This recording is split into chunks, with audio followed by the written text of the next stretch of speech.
안녕하세요. 젊은 나이에 인생의 쓴맛과 단맛을 다 경험해본 40대 여성입니다. 썰맘 구독자분들 중에서는 새파랗게 젊은 여자의 인생이 기구하면 얼마나 기구할까 그렇게 생각하시는 분들도 계시겠지만 제 이야기를 들어보면 제 말이 무슨 뜻인지 알게 되시리라 생각합니다. 제가 어릴 적엔 술만 마시면 개차반이 되고 마는 아버지 때문에 엄마 손에 붙들려 야반도주를 해야 했어요. 하지만 아빠의 폭력에서 벗어난 줄 알았던 엄마는 잠을 자다가 그대로 세상을 떠나버리셨죠. 엄마가 돌아가시고 나니 절 돌봐줄 사람이 없었습니다. 이제 막 초등학교에 입학할 어린애가 세상에 홀로 남겨진 셈이었어요. 결국 갈 곳이 없었던 저는 보육원에서 자랐습니다. 그리고 보육원을 졸업하고 사회에 나오면서부터 살아남기 위해 갖은 고생을 다했죠. 보육원에서는 일정 나이가 되면 어쩔 수 없이 보육원을 나가야만 합니다. 최소한의 울타리마저 사라진 척박한 현실 속에서 꾸역꾸역 살아가야만 해요. 그 당시 먼저 보육원을 졸업한 오빠가 하나 있었어요. 저는 그 오빠에게 의지하며 어려움을 이겨낼 수 있었습니다. 같은 보육원 출신이자 저보다 2살 많았던 그 사람은 참 어른스러웠어요. 어린 시절부터 쭉 그 오빠를 보면서 지냈는데 저는 그 오빠가 우는 모습을 단 한 번도 보지 못했습니다. 건설 현장에서 일을 했던 오빠는 정말 성실하고 부지런했어요. 그 사람은 사회에 처음 나와 어리동절해하고 있는 저를 잘 이끌어 주었고 여러모로 도움을 주었죠. 제게 그 오빠는 아무것도 보이지 않는 망망대해에 한 줄기 빛을 비추는 등대 같은 존재였습니다. 그리고 우린 서로에게 각별한 마음이 싹 텄고 결국 부부의 연을 맺고 가정을 꾸리게 되었습니다. 넘치는 살림은 아니었지만 자상하고 성실한 남편 덕분에 큰 어려움 없이 살 수 있었어요. 우리 예쁜 아들도 낳고 오순도순 행복하고 단란한 가정을 꾸리며 살았죠. 하지만 소박한 행복을 누리며 살던 저희 가족에게 큰 불행이 기다리고 있을 줄은 정말 몰랐습니다. 남편의 동료에게서 걸려온 전화 한 통에 온 세상이 무너지는 것 같은 기분을 느껴야만 했네요. 남편이 아파트 건설 현장에서 추락을 했고 손을 써볼 틈도 없이 그대로 숨을 거두었다는 말은 마치 누군가 고약한 농담을 하는 것처럼 느껴졌어요. 분명 밝은 얼굴로 손을 흔들며 나섰던 남편이었는데 이제 다시는 볼 수 없다는 사실이 비현실적으로 받아들여졌습니다. 어린 아들을 들쳐업고 병원에 도착하고 나서야 이 비극적인 현실 속 주인공이 저라는 것을 알게 되었네요. 보육원 시절부터 저에게 초코파이 하나라도 더 챙겨주던 착한 사람이었어요. 제 남편이 되고부터는 이 세상 끝날 때까지 저와 아들을 지켜주겠다고 약속했었죠. 하지만 그랬던 남편이 아무리 목 놓아 불러도 대답을 하지 않는 사람이 되고 말았습니다. 또다시 혼자가 되어버린 저는 당장이라도 남편을 따라가고 싶었어요. 하지만 칭얼대는 어린 아들을 보면 도저히 그럴 수가 없었습니다. 어떻게 해서든 아들을 키우며 살아가야 했어요. 남편의 장례를 마친 후 저는 남편에게 이렇게 말했습니다. 여보, 내가 우리 정우 잘 키울게요. 그러니까 너무 걱정하지 말고 거기서 편히 쉬고 계세요. 하지만 남편 없이 세상을 살아간다는 건 쉬운 일이 아니었어요. 경제적인 부분이 가장 문제였죠. 더구나 남편이 소속된 회사에서는 남편의 사고 보상금을 차일피일 미루고 있던 상황이었습니다. 전 기다리다 못해 남편을 고용한 하청업체를 찾아가 따졌어요. 사람이 죽었는데 어떻게 미안하단 사과 한마디가 없는 거예요? 여기선 직원들이 개나 소보다도 못한 존재인가요? 우리 남편은 아무런 안전조치도 없이 높은 곳에서 작업을 하다가 목숨을 잃었어요. 거기에 대한 보상은 도대체 누가 해주는 건가요? 이거 봐요, 아줌마. 말은 똑바로 해야지. 안전장구를 하지 않은 건 바로 고동수 씨라고요. 솔직히 고동수 씨가 그렇게 되는 바람에 공사가 며칠씩이나 중지됐고 그것 때문에 우리 회사가 손해본 게 얼만 줄 알아요? 보상은 우리가 해줄 게 아니라 아줌마가 우리한테 해야 된다고요. 하필이면 그런 실수를 해가지고. 에이, 뭘 알기나 알고 따져야지. 뭐라고요? 지금 그게 죽은 사람한테 할 말이에요? 어떻게 사람들이 이래요? 회사에선 오히려 죽은 남편 탓을 했고 보상금은커녕 위로의 말 한마디도 듣지 못했습니다. 그나마 남편의 동료들이 십시일반 정성을 모아준 것이 제가 받은 위로금의 전부였습니다. 단 하나밖에 없는 목숨을 잃었는데도 아무도 책임지는 사람이 없더군요. 노동부에 고발도 해보고 경찰에 신고도 해봤지만 어쩔 수 없다는 대답만 돌아왔습니다. 힘없는 제가 할 수 있는 건 사실상 아무것도 없었어요. 그렇게 허망하게 남편을 떠나보낸 후 순전히 먹고 살기 위해서 생활전선에 뛰어들어야만 했죠. 정말 해보지 않은 일이 없었습니다. 공장에도 나가보고 마트에도 나가보았어요. 성실하게 일을 하면 아들과 사는 일은 어렵지 않을 거라고 생각했지만 현실은 제 생각처럼 흘러가지 않았습니다. 일손이 느리다는 핑계로 혹은 회사 사정이 어렵다는 이유로 직장에서 잘리기 일쑤였습니다. 어쩌다가 이런저런 조건이 맞는 회사에 겨우 들어가도 질투심 많은 직장 동료 때문에 쫓겨나기도 했죠. 자리를 잡고 일을 하기가 이렇게 어려운지 절실히 느낄 수가 있었습니다. 그러다가 누구의 소개로 큰 식당의 직원으로 들어가게 되었어요. 서빙에다가 주방일까지 해야 할 일이 태산이었지만 오히려 바쁘게 돌아가는 분위기가 저한테는 더 맞는 것 같더라고요. 또 일을 하는 시간대나 보수가 딱 안성맞춤이었어요. 무엇보다도 식당 안에 놀이방이 있어서 애를 데리고 일을 나올 수 있다는 장점도 있었습니다. 주로 어린이집에 맡겨놓고 일을 나오긴 하지만 야간 근무를 할 때나 애가 어린이집에서 일찍 돌아와야 할 때는 애를 데리고 일을 할 수 있다는 게 큰 장점이었습니다. 애기 엄마가 너무 간절하니까 내가 생각해서 허락한 거예요. 그러니까 일 열심히 해줘요. 네, 사장님. 그 점은 걱정하지 마세요. 정말 열심히 할게요. 식당 여사장님은 젊은 사람이 처지가 딱하지만 그래도 열심히 살려고 하는 모습이 기특해 보인다며 여러모로 생각해 주셨어요. 원래는 1년 이상 근무를 해야 받을 수 있는 급여를 처음부터 받을 수 있게 해주었고 아들을 데리고 와서 일을 할 수 있도록 허락도 해주셨죠. 전 그 덕분에 애 끼니도 챙겨주고 틈틈이 돌봐주면서 일을 할 수 있었습니다. 이렇게 좋은 직장에서 착한 사장님을 만났다는 것만 해도 너무 행복이었어요. 이제 이 직장에서 뼈를 묻어야겠다고 결심했죠. 그런데 예상하지 못한 문제는 엉뚱한 곳에서 시작되더군요. 어느 날 식당 사장님의 남편 되시는 분이 식당을 방문했는데 절 흘깃흘깃 쳐다보며 묘한 눈빛을 보내더라고요. 새로운 직원인가 봐. 나 사장 남편 되는 사람인데 처음 보는 얼굴인데? 아, 네. 처음 뵙겠습니다. 2달 전부터 일하고 있는 은미영이라고 합니다. 아, 은미영 씨? 그러고 보니까 와이프한테 얘기 들은 것 같네. 남편을 일찍 잃었다면서? 아유, 젊은 나이에 팔자가 참 드세구만. 그래도 성실하게 살면 좋은 날이 있겠지. 열심히 해봐. 네, 감사합니다. 그래, 앞으로 가게 자주 들릴 생각이니까 난 박이사라고 부르면 돼. 그럼 얼굴 자주 보자고. 박이사라는 분의 첫인상은 그리 썩 좋지 못했어요. 하지만 사장님 남편분이라고 하시니까 특별히 크게 생각하지 않았죠. 그리고 저와 안면을 튼 박이사님은 그날 이후부터 하루가 멀다 하고 가게에 나오기 시작하셨습니다. 그렇다고 가게에 나와서 일을 돕는 것도 아닙니다. 그저 할 일 없이 카운터에 앉아 있다가 식사하시고 커피 마시는 게 박 이사님이 하는 일이었어요. 그러니까 사장님의 눈총이 고울 리가 없었죠. 아니, 이 양반이 뭘 잘못 먹었나? 평소엔 가게에는 얼굴도 안 비치는 양반이 요새 왜 이렇게 가게 들락거려? 당신 요새 바쁜 일 없어?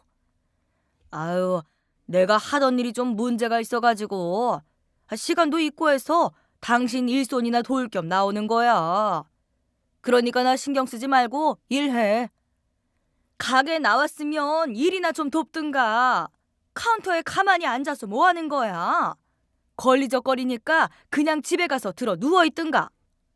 아유, 내가 손님들 자리로 안내도 하고 계산도 하잖아. 거 옆였네. 신경 쓰지 말라고 해도 그런다. 너스레를 떠는 박 이사님은 사장님의 잔소리에도 끄떡 없었습니다. 일하는 아줌마들끼리 이야기하는 걸 넌지시 들었는데 박 이사님은 매번 사업을 한답시고 일을 벌였다가 몇 번이나 망해먹고 저렇게 뜬구름을 잡으며 한량처럼 산다는 겁니다.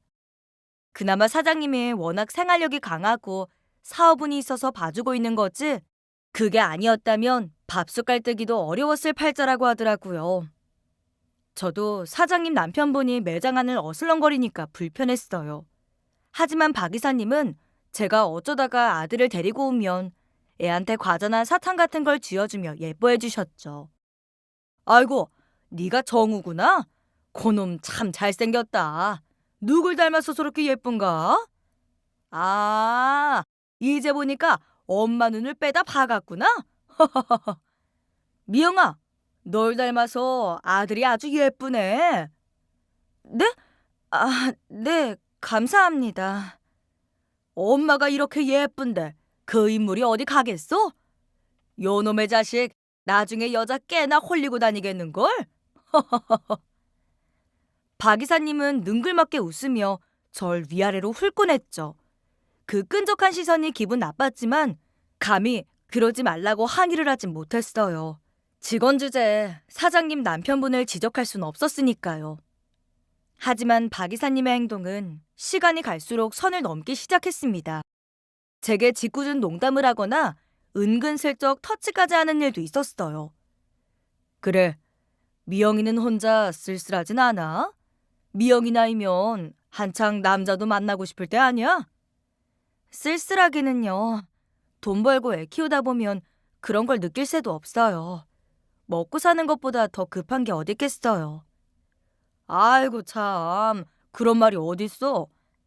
미영아, 한 번 지나간 청춘은 다시 오지 않는다. 나도 지난 세월을 생각하면 이럴 줄 알았으면 더 신나게 놀걸. 그런 후회를 한다니까. 아, 그러세요? 미영아, 내 말 오해하지 말고 들어. 너 쉬는 날에 나랑 가끔 바람도 쐬고 좋은 구경도 하고 그러는 건 어때? 미영이가 혼자 애 키우면서 열심히 사는 모습을 보니까 내 마음이 참 안쓰러워서 그래. 너도 그렇고 나도 그렇고 서로 기분 전환도 하고 그럼 얼마나 인생에 활력이 되겠냐? 네가 그렇게 시간을 내주면 내가 또 경제적으로 여러 도움도 줄 수 있고. 네 생각은 어때? 예? 아니, 박 이사님, 그게 무슨 말씀이세요? 사장님 들으시면 어쩌시려고요? 그러니까 아무도 모르게 비밀로 해야지. 저 사람 알면 큰일 나지. 아마 너 머리채 잡혀서 당장 쫓겨날걸? 부담 갖지 말고 잘 생각해봐. 응? 정말 눈앞이 컴컴해지고 하늘이 무너지는 것 같았습니다. 박 이사님의 노골적인 요구에 가슴이 턱턱 막혔어요. 처음에는 사장님한테 얘기하려고 했어요. 그런데 혹시 그렇게 되면 제가 사장님 눈밖에 날까봐 걱정되더군요. 어떻게 구한 직장인데 여기서 일을 하지 못하게 되면 큰일이니까요. 그래서 박 이사님의 요구와 답변을 차일피일 미루면서 눈치만 살필 수밖에 없었네요. 그러던 어느 날 사장님이 직원들 몇몇과 장을 보러 갔고 하필이면 박 이사와 저만 단둘이 매장에 남게 되었습니다. 저는 등줄기에 땀이 줄줄 흐를 만큼 긴장하고 있었어요. 그런데 아니나 다를까 박 이사가 절 부르더니 강한 어조로 윽박을 지르는 게 아니겠어요? 야, 은영아, 너 지금 사람 가지고 노니? 네? 그게 무슨 말씀이세요? 가지고 놀다니요. 내 앞에서 웃음 흘리면서 꼬리칠 땐 언제고 내가 데이트 몇 번 해달라는 게 그렇게 안 될 일이냐고. 너 내가 놀러 한번 가자고 한 게 언제냐? 근데 왜 사람 얼굴 보고도 답이 없어? 이사님, 아무리 그래도 제가 어떻게 이사님이랑 데이트를 해요? 제가 사장님한테 받은 은혜가 있는데 제가 어떻게 그런 짓을 하냐고요. 참나, 얘 또 사람 이상하게 만드네. 내가 언제 너보고 모텔을 가자고 하든 그냥 공기 좋은 데 가서 밥 먹고 차 마시자고 하는 건데, 그게 그렇게 큰일 날 일이야? 사장이 모르게 하면 될 거 아니야. 너랑 나랑만 입 다물고 있으면 아무도 모를 일인데 왜 그렇게 사람 애를 태워? 아니에요. 그래도 이건 아닌 것 같아요. 이사님, 저 못 들은 걸로 할게요. 그러니까 앞으로 저한테 그런 부탁하지 마세요. 네? 나 참, 요건 말하는 거 봐라. 사는 게 불쌍해서 예쁘게 봐줬더니 사람을 무시해? 그래, 어디 누가 이기나 한번 해보자고. 박 이사는 이를 바득바득 갈며 화를 내었습니다. 전 너무 무서워서 사장님이 돌아오길 손꼽아 기다렸죠. 시장에 다녀온 사장님이 매장으로 돌아오자 박 이사는 아무 일도 없었다는 듯 안면을 싹 바꾸더라고요. 정말 온몸에 소름이 돋는 것 같았습니다. 그리고 그때부터 제 고난은 본격적으로 시작되었습니다. 박 이사는 계속 저한테 트집을 잡으며 못살게 굴더라고요. 야, 은영아, 넌 어떻게 된 애가 그렇게 느려 터졌냐? 내가 3번 테이블 세팅하라고 했어, 안 했어? 너 늑장 피우다가 손님들 그냥 일어서면 네가 책임질 거야? 네, 지금 갈게요. 주방 일을 좀 하느라 늦었어요. 참나, 여기 직원들 중에 일 안 하는 사람 있니? 왜 너만 바쁜 척 유난이야? 박 이사의 시비는 정말 시도 때도 없이 시작됐습니다. 손님 응대가 늦다, 청소가 덜 됐다, 얼굴 표정이 굳어있다 등등 맥락 없는 지적부터 이거 해라 저거 해라 갖은 지시사항까지 다른 직원들이 이상하게 생각할 만큼 괴롭힘은 멈추지 않았죠. 오죽했으면 화가 난 사장님이 자기 남편을 잡았을 정도였으니까요. 아니, 당신 요새 은영이한테 왜 그래? 왜 일 열심히 하는 애를 괴롭히고 난리냐고. 심심하면 집에 가서 팔 닦고 잠이나 자라니까. 거참, 내가 괜히 그러는 게 아니라 직원 교육하는 거잖아. 은영이 제가 요새 아주 나태해졌다고. 그래서 조금 훈계를 한 건데 뭘 그런 거 가지고 그러냐. 내가 보기엔 일만 잘하는데 뭔 헛소리야. 당신 이럴 거면 가게 나오지 마. 내가 아주 신경이 쓰여 죽겠어. 알았어. 입 다물고 가만히 있으면 되잖아. 그나마 다행인 건 이사님은 사장님한테 꼼짝도 못한다는 것이었어요. 사장님이 눈을 부라리면 겁먹은 강아지처럼 꼬리를 말았죠. 그렇게 사장님이 한바탕 잔소리를 퍼부으면 며칠간은 저와 눈도 맞추지 않고 조용했습니다. 그렇지만 박 이사님은 그렇게 한동안 조용히 있다가도 또 남들 눈을 피해 절 괴롭히곤 했어요. 은영이 너 솔직히 너무 양심 없는 거 아니냐? 네? 무슨 양심이요? 세상에 어떤 직원이 자기 아들을 직장에 데려오냐고. 너 네 새끼 신경 쓰느라 일도 제대로 못하잖아. 일에 방해가 되면 안 되는 거 아니야? 그건 사장님이 이미 허락을 하신 건데. 그것도 하루 이틀이지. 저 사람 마음이 한없이 좋아서 그런 거지. 원래는 말도 안 되는 일이지. 아니, 애를 맡길 데가 없으면 일을 하지 말든가 아니면 보육원에 맡기든가. 여러 사람 피해주면서까지 버티는 너를 보면 참 기가 막힌다, 기가 막혀. 박 이사님의 괴롭힘에 마음이 너무 힘들었어요. 제 아들까지 박 이사의 타깃이 됐다는 생각에 더 이상 버티기 힘들 거란 생각이 들었습니다. 그래서 식당을 그만둬야 하나 그런 생각이 들기 시작하더라고요. 남편이 없는 서름이 바로 이런 거구나. 내 옆에 남편이 있으면 내 편도 들어주고 얼마나 좋았을까. 먼저 간 남편이 가슴이 사무치게 그리웠습니다. 마음이 너무 서럽고 힘들어서 건물 뒤편에 쭈그려 앉아 남몰래 울었던 적도 많았습니다. 전 며칠 동안 고민을 한 끝에 식당을 그만두기로 마음먹었어요. 사장님, 저 이번 달까지만 하고 그만두려고요. 오래 일하고 싶었는데 그동안 참 감사했습니다. 어? 아니, 은영아, 너 갑자기 왜 그래? 일 열심히 잘하던 애가 왜 그만둔다는 건데? 혹시 너 내 남편 때문이니? 저놈이 너 자꾸 못 살게 굴어서 그러는 거지? 솔직히 말해봐. 저 양반한테 뭐가 찍혀서 널 못 잡아먹어서 안달인 건데. 나도 눈이 있는데 그 정도도 눈치 못 챘겠어? 저 양반은 내가 아무리 물어봐도 대답할 생각이 없으니까 네가 한번 말해봐. 도대체 우리 남편이 왜 널 괴롭히는 건데? 사장님. 저는 사장님의 최근에 견디지 못하고 그동안 있었던 일을 빠짐없이 얘기했습니다. 박 이사가 데이트를 하자고 찝적댔고 그걸 거부하자 괴롭힘이 시작됐다는 얘기도 다 해버렸어요. 제 이야기를 듣는 사장님은 울그락불그락 얼굴빛이 변하더라고요. 아이고, 이래서 집버릇 개 못 준다고 하는 거지.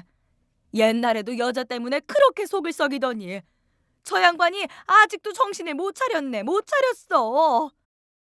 알겠어. 일단 내가 해결할 테니까 은영이 넌 짐 싸지 말고 있어봐.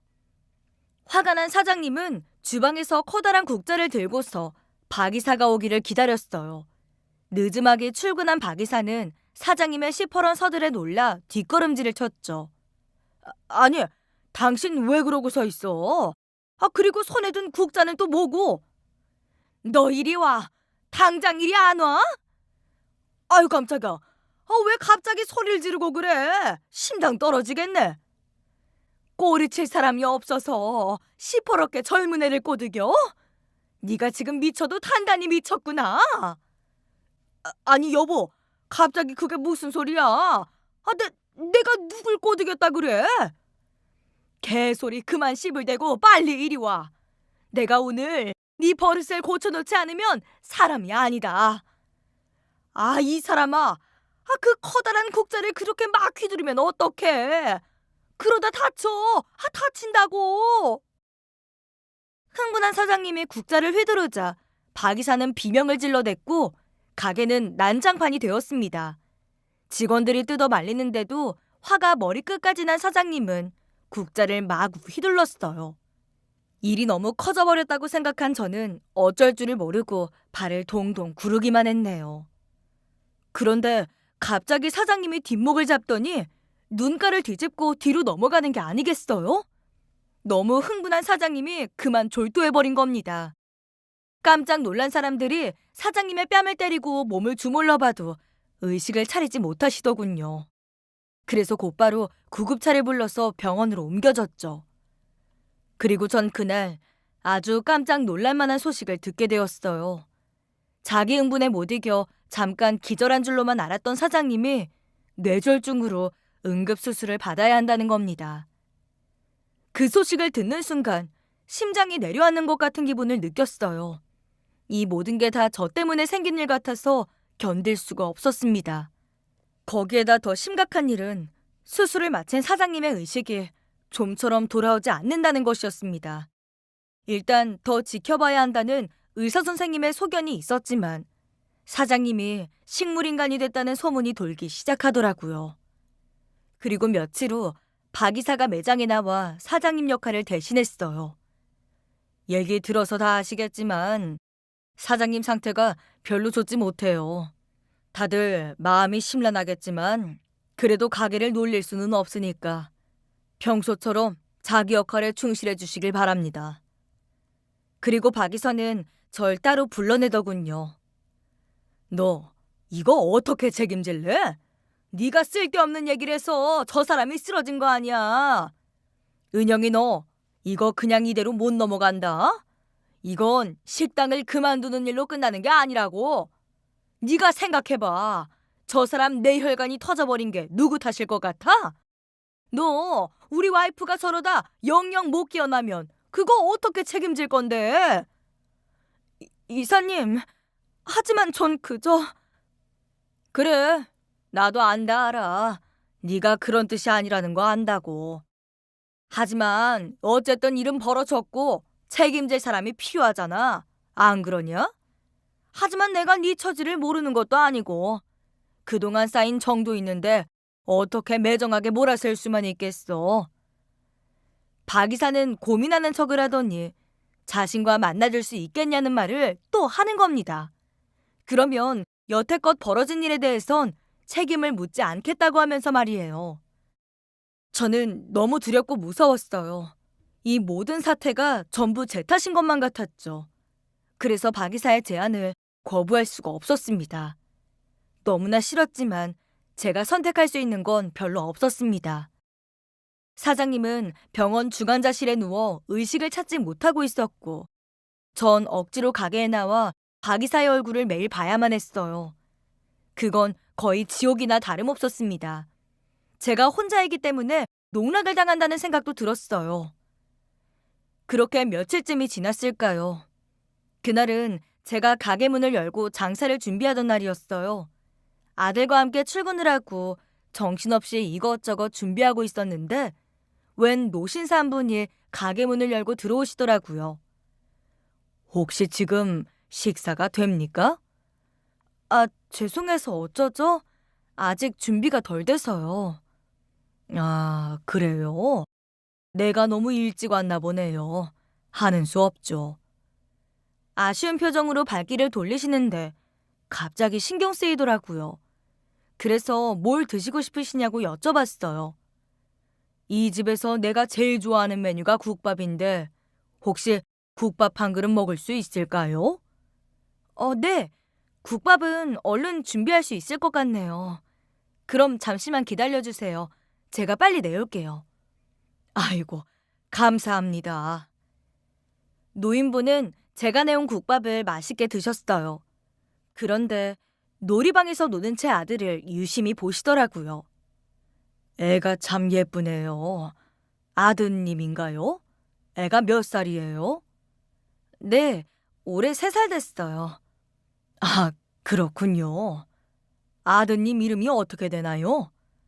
정우예요. 고정우. 정우? 이름도 참 좋네. 정우야, 이리 와서 이거 받으렴. 할아버지가 용돈 줄게. 아, 아닙니다. 안 그러셔도 돼요. 아니에요. 내가 너무 예뻐서 주는 겁니다. 아, 괜찮아요. 그 손님은 5만 원짜리 한 장을 꺼내서 아들에게 내어주는데 너무 죄송스럽더라고요. 일면식도 없는 손님이 용돈을 주니까 무안했어요. 하지만 그 노인분은 잘 먹었다는 인사와 함께 홀연히 사라지셨습니다.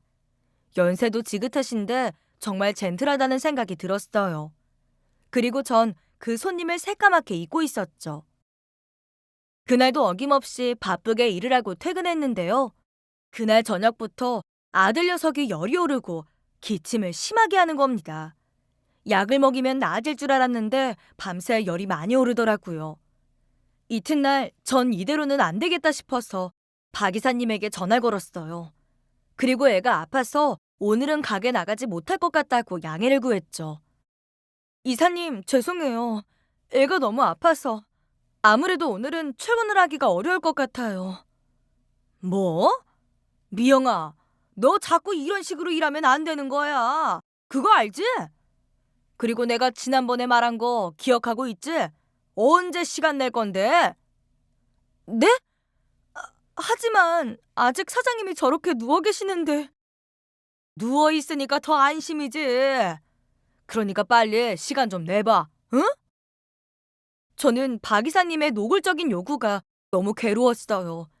이러지도 저러지도 못하는 현실이 너무 힘들더라고요. 저는 일단 아픈 애를 들쳐업고 병원으로 뛰어갔습니다. 그런데 병원에서는 애가 폐렴이라며 며칠 입원을 하는 게 좋겠다고 하더라고요. 순간 세상 살기가 너무 힘들다는 생각이 들더군요. 현실에 치이는 것도 너무 힘든데 애가 저렇게 아프기까지 하니 눈물이 저절로 쏟아지는 겁니다. 저는 애를 입원시킨 후 병실에 멍하니 앉아있다가 얼굴을 묶고 울음을 터뜨렸어요. 저의 드센팔자가 너무나 서글펐고 이 세상에 저 혼자라는 사실이 너무 힘들었습니다. 그렇게 한참 훌쩍이고 있는데 누군가 병실 문을 똑똑 두드리더라고요. 그래서 간호사가 왔나 싶어 얼른 눈물을 닦았는데 병실로 들어온 사람은 제가 정말 예상하지 못한 사람이었어요. 여기가 맞네요. 내가 아드님 이름을 기억하고 있어서 급하게 찾아봤는데 다행히 잘 찾아온 것 같군요. 아니, 손님이 여길 어떻게... 그분은 혼자 식사를 하고 아들에게 용돈을 준 점잖은 노인분이셨어요. 전 그분이 왜 이곳을 찾아온 건지 이해할 수 없었습니다. 제가 갑자기 찾아와서 많이 놀랐죠? 실은 내가 아기 엄마한테 중요하게 물어볼 게 있어서 이렇게 실례를 무릅쓰고 찾아왔습니다. 사실은 아까 가게로 찾아갔는데 애가 아파서 병원에 갔다고 하더군요. 내가 조바심이 나서 참지도 못하고 이렇게 직접 찾아왔네요. 애기 엄마, 내가 식당 아주머니한테 들었는데 애 아빠가 일찍 돌아가셨다고 들었어요. 혹시 애 아빠 이름이 뭔지 나한테 알려줄 수 있을까요? 남편 이름이요? 남편 이름은 왜요? 왠지 내가 아는 사람일 것 같아서 그럽니다. 꼭 좀 알려주세요. 저희 남편 이름은 고동수예요. 고동수, 확실하죠? 그럼요. 제가 제 남편 이름을 헷갈릴까요? 근데 저희 남편을 아세요? 혹시 애기 아빠 사진 좀 있을까요? 남편 이름을 들은 노인분은 손을 달달 떨고 있었습니다. 저는 사진을 보여달라는 그분에게 핸드폰으로 찍어둔 남편의 영정사진을 보여주었죠. 그러자 노인분이 크게 놀라며 입을 다물지 못하더군요.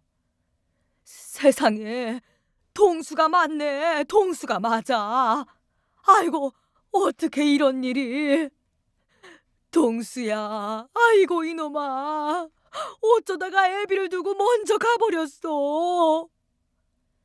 그 노인분은 핸드폰 속 남편을 보며 오열하기 시작하셨습니다. 저는 이 상황이 너무나 당황스러워서 그대로 얼어붙어 버렸어요. 한참 통곡을 한 노인분은 마음을 추스른 후 제게 놀랄만한 이야기를 해주었어요. 내가 젊었을 적에 사업을 한답시고 오랫동안 외국에 나가 있었어요. 하지만 제가 집에 돌아왔을 땐 아내는 바람이 났고 애는 어디 갖다 버렸다고 하더군요. 어린 아들을 찾기 위해 수소문해봤지만 도저히 찾을 수가 없었어요. 그렇게 수십 년 동안 아들을 가슴에 묻고 살았는데 어제 식당에서 정우를 보고 사실 너무나 놀랐습니다. 정우가 어릴 적 우리 동수랑 생김새가 너무 똑같지 뭐예요. 집에 돌아가서도 정우 생각이 머릿속에서 떠나질 않더라고요. 고시성을 가졌다는 것도 마음에 걸렸고요. 그래서 혹시나 싶은 마음에 오늘 식당에 가본 겁니다. 그리고 거기서 애기 엄마 사연을 듣게 됐어요. 그럼 손님이 우리 동수 씨 아버님 되신다는 거예요? 예, 맞습니다. 틀림없이 맞아요. 저는 병실에서 남편의 친부라고 주장하는 노인분과 긴 이야기를 나누었어요. 남편을 보육원에서 만난 것부터 부부의 인연을 맺기까지, 또 남편이 어떤 사람이었는지도 전부 말씀드렸습니다. 아버님도 자신이 가지고 있던 남편의 어렸을 적 사진을 제게 보여주시더군요. 제 기억 속에 있던 남편의 모습과 같았습니다. 그리고 우리 아들 정우의 얼굴도 있었어요. 그분이 정우의 얼굴을 보고 남편을 떠올린 건 어쩌면 자연스러운 일일지도 몰랐습니다. 결국 그 노인분은 제겐 시아버님이 되는 셈이었죠. 저는 아버님에게 그동안 제가 남편 없이 혼자 살아온 과정도 전부 말씀드렸습니다. 이곳 식당에서 사장님을 만나 일하게 됐고 또 사장님의 남편이 절 괴롭히고 힘들게 한다는 것도 전부 다 털어놓았어요. 그렇게 모두 털어놓고 나니까 가슴이 시원하게 뚫리는 것 같더군요. 마치 하늘에서 남편이 돌아온 것 같은 기분마저 들었네요. 그런데 제 이야기를 들은 시아버님이 제게 이런 말씀을 하시는 겁니다. 그동안 혼자 얼마나 힘들었니? 이제 걱정 말거라. 내가 전부 다 해결해 줄 테니까 아무 걱정 말고 내일 식당으로 나오너라. 시아버님은 직접 간병인까지 고용해서 아픈 손자를 지키게 했어요. 그리고 저와 함께 식당으로 가셨죠. 제가 가게 안으로 들어가자 제일 먼저 박 이사님이 맞더군요. 미영이 왔구나. 근데 같이 오신 분은 누구? 대표님 아니세요? 그래, 자네가 내 얼굴을 기억해서 다행이구만. 아유, 당연히 기억하죠. 제가 저희 가게 건물주도 기억을 못하겠습니까? 재작년 계약서 쓸 때도 아내랑 같이 있었던 걸요. 그래, 오 사장이 아프다는 얘긴 들었어. 그런데 자네는 아내가 아픈데 내 며느리한테 추파를 던졌다면서? 예? 그게 무슨 말씀이신지. 아유, 제가 대표님 며느리한테 추파를 던지다니요. 어디서 그런 이상한 소문을. 당사자가 직접 한 얘긴데 그럼 거짓말이라는 건가? 자네가 오 사장 몰래 데이트를 하자고 찝적댔고 그걸 거절하니까 온갖 방법으로 우리 며느리를 못 살게 굴었다는데 끝까지 아니라고 할 텐가? 예? 아니, 지금 미영이를 말씀하시는 거예요? 미영이가 대표님 며느님이시라고요? 그래, 여기 있는 은미영이 내 며느리야. 자네가 미치지 않고서야 어떻게 애가 있는 유부녀한테 그런 몹쓸 짓을 해? 그리고 자네는 엄연히 아내가 있는 유부남이고 심지어는 내년에 환갑잔치를 할 사람이 그런 파렴치한 짓을 벌였다는 게 말이 되나? 그게 그러니까 아니 대표님 어떻게 미영이가 대표님 며느님이라는 겁니까? 대표님한테 아드님이 계셨다고요? 내가 그걸 자네한테 일일이 설명해야 하나? 아무튼 자네는 각오를 단단히 하는 게 좋을 거야. 내가 우리 며느리를 희롱한 죄를 톡톡히 치르게 만들 생각이니까. 그리고 앞으로 내 건물에서 장사할 생각은 하지 않는 게 좋겠네. 자네 같은 사람이 내 건물에서 돈을 버는 건 상상도 하기 싫구만. 변호사 통해서 내 뜻을 전달할 테니까 기다리고 있게나. 예? 대표님, 아유, 왜 그러십니까? 제가 잘못했습니다. 제가 모르고 그랬습니다. 미영이가 대표님 며느님인 줄 알았다면 절대 안 그랬을 겁니다. 이 사람이 그래도? 그럼 내 며느리가 아니었다면 함부로 희롱을 해도 된다는 게야? 에이, 몹쓸 사람 같으니라고. 시아버님은 제가 보는 앞에서 박 이사를 호되게 혼내셨습니다. 저는 아버님이 이 큰 건물의 건물주라는 사실에 크게 놀랐죠. 아가, 이제는 아무 걱정하지 말거라.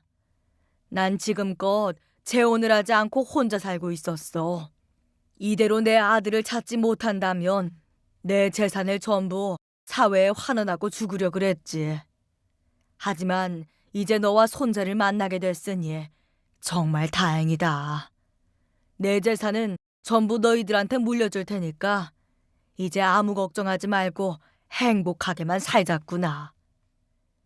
저는 아버님의 말이 꿈처럼 느껴졌습니다. 하지만 그건 꿈이 아니라 모두 현실이었어요. 하늘에 있는 남편이 자신의 아버지에게 당신 며느리를 챙겨달라 부탁이라도 한 모양입니다. 시아버님은 당신이 고용하고 있는 변호사에게 박 이사 문제를 해결하라고 지시하셨어요. 변호사는 제게 박 이사가 했던 부당한 일에 관한 걸 전부 말해달라고 했고 결국 박 이사는 명예훼손, 직장 내 괴롭힘, 성추행 등등 온갖 혐의로 고소를 당했습니다. 박 이사는 시아버님에게 무릎까지 꿇고 용서를 빌었지만 시아버님은 눈 한 번 깜빡이지 않으셨어요. 그리고 그때 마침 내 스스로 의식을 찾지 못했던 식당 사장님이 깨어났고 이 모든 사실을 알게 됐죠. 제게 은혜를 베풀었던 사장님이었기에 전 시아버님에게 사장님 가게만큼은 지켜달라고 부탁했어요. 결국 사장님 식당은 계속 그 자리에서 장사를 할 수 있었지만 모든 사실을 알게 된 식당 사장님은 박 이사님과 이혼을 했다는 소식을 들었습니다. 가뜩이나 속만 썩인 남편이었는데 제 사건과 맞물려서 이혼을 결심하셨다고 하더군요. 건물주 시아버님을 만나게 된 저는 졸지에 졸부가 돼버렸습니다. 하지만 그렇다고 그 행운이 전부 제 것이라고는 생각하지 않고 있어요. 그저 이제는 제 아들에게 많은 걸 해줄 수 있다는 것만 해도 너무 감사하게 생각하고 있습니다. 롤러코스터 같은 제 인생이 아직 진행 중이라는 게 믿어지지가 않네요. 이젠 제 인생 앞에 어떤 행복한 일들이 기다리고 있을지 너무나 기대가 됩니다. 제 인생 이야기 들어주신 우리 썰맘 식구분들 감사합니다. 제가 여기서 이야기를 들으며 힘을 받았던 시절을 떠올리며 글을 적어보았어요. 여러분들도 보잘것없지만 제 이야기를 통해 희망을 보셨으면 하는 마음입니다. 감사합니다. 안녕하세요. 서울에서 호떡 장사를 하고 있는 70대 할머니입니다. 제게는 눈에 넣어도 아프지 않을 것 같은 소중한 자식들이 있었습니다. 그런데 지금은 생각하고 싶지도 않은 존재들이네요. 제가 잘 키웠다고 믿었던 자식들은 악인이었고 괴물 그 자체였습니다. 시간이 흐른 지금에도 그 생각을 하면 이가 갈리고 눈에서 피눈물이 나오는 듯하며 피를 토하는 심정이네요. 이 세상 어머니들은 한없는 희생으로 자식들을 보듬고 키웁니다. 그렇지만 그런 부모의 노고를 당연하게 생각하는 자식들도 아주 많이 있죠. 부디 다시는 저처럼 바보 같은 부모가 없기를 바라는 심정으로 여러분들에게 제 가여운 인생사를 이곳 썰맘 채널에 들려드리고자 합니다. 제가 지금은 호떡 장사를 하고 있지만 예전에는 제법 유명한 분식집을 했습니다. 그리고 저희 남편은 제 분식집 근처에서 병원을 운영하는 원장님이었고요. 이렇게 말씀드리면 사람들은 병원장 사모가 무슨 분식집을 하느냐고 생각할 수도 있겠죠. 네, 맞습니다. 제가 분식집을 하겠다고 나서니까 주변에서 말리기도 했고 자식들도 창피해하기도 했습니다. 하지만 저는 병원장 사모가 아닌 제 자신의 역할을 하는 한 사람이고 싶었어요. 그래서 제가 제 손으로 직접 할 수 있는 일이 뭐가 있을까 고민해 보았고 분식 장사를 한번 해보자는 생각까지 하게 된 겁니다. 저도 남편처럼 어려운 사람들을 도우면서 살고 싶기도 했고요. 남편이 어렸을 적 시부모님이 일찍 지병으로 돌아가셨는데 당시에 집안 형편이 어려워서 제대로 된 치료를 거의 하지 못했다고 하더라고요. 그래서 저희 남편은 어려운 사람들도 마음 놓고 치료받을 수 있는 병원을 만들고 아픈 사람들을 치료해주는 의사가 되어야겠다고 다짐했다고 합니다. 저희 병원은 인심이 좋은 병원으로 동네에서 입소문이 난 병원이었어요. 아시는 분들은 아시겠지만 옛날 의료보험도 잘 안 되던 그 시절에 어디 병원 한번 가기가 쉬웠나요? 저희 남편은 어려운 사람들에게는 돈을 받지 않고 무료로 치료도 해주었고 진료비가 부족한 환자한테는 수중에 있는 돈만 받으면서 살뜰히 환자를 돌봐주는 사람이었습니다. 그런 남편의 선행이 복으로 돌아온 건지 정말 작게 시작했던 병원은 여기저기에서 환자가 몰려오는 바람에 나중에는 병원 건물을 마련할 수 있을 정도로 성장했습니다. 남편은 저희 병원을 찾아주시는 분들에게 보답하는 마음으로 동네 어르신들을 위해 무료왕진도 다니고 또 형편이 어려운 집이 있으면 아낌없이 지원했죠.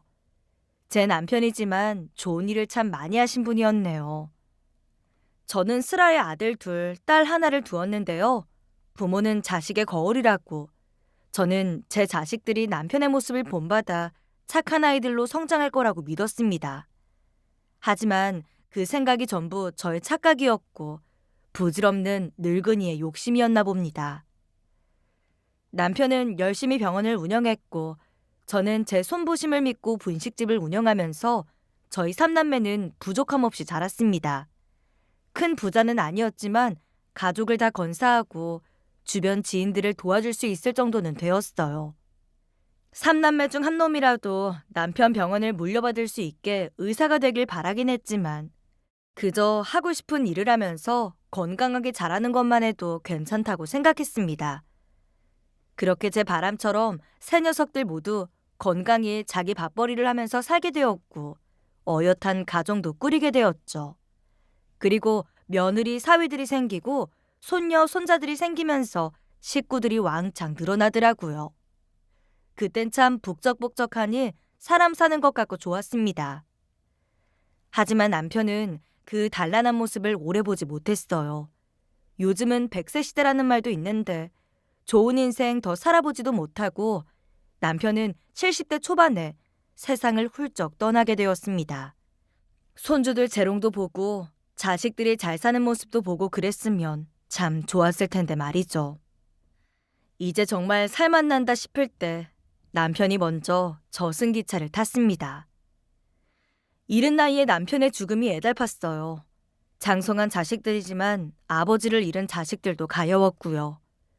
그래도 자식들이 컸다고 혼자가 된 저를 살뜰히 챙기더라고요. 그런데 그때는 몰랐습니다. 그게 제가 지옥으로 떨어지는 순간이라는 것을 말입니다. 남편이 떠나고 혼자 남은 제가 힘들어하고 있지는 않는지, 혹여 나이든 엄마가 몸이 아프지는 않는지 하루가 멀다 하고 새 녀석들이 수시로 집 문턱이 닳도록 드나들었습니다. 이후에는 아무래도 상을 치러서인지 몸이 예전 같지가 않았습니다. 가게에 나가는 것도 힘들 때가 많았으니까요. 그래도 제 분식집이 유명해지면서 동네 아줌마들과 같이 운영을 했거든요. 때문에 제 빈자리는 큰 문제점이 아니었네요.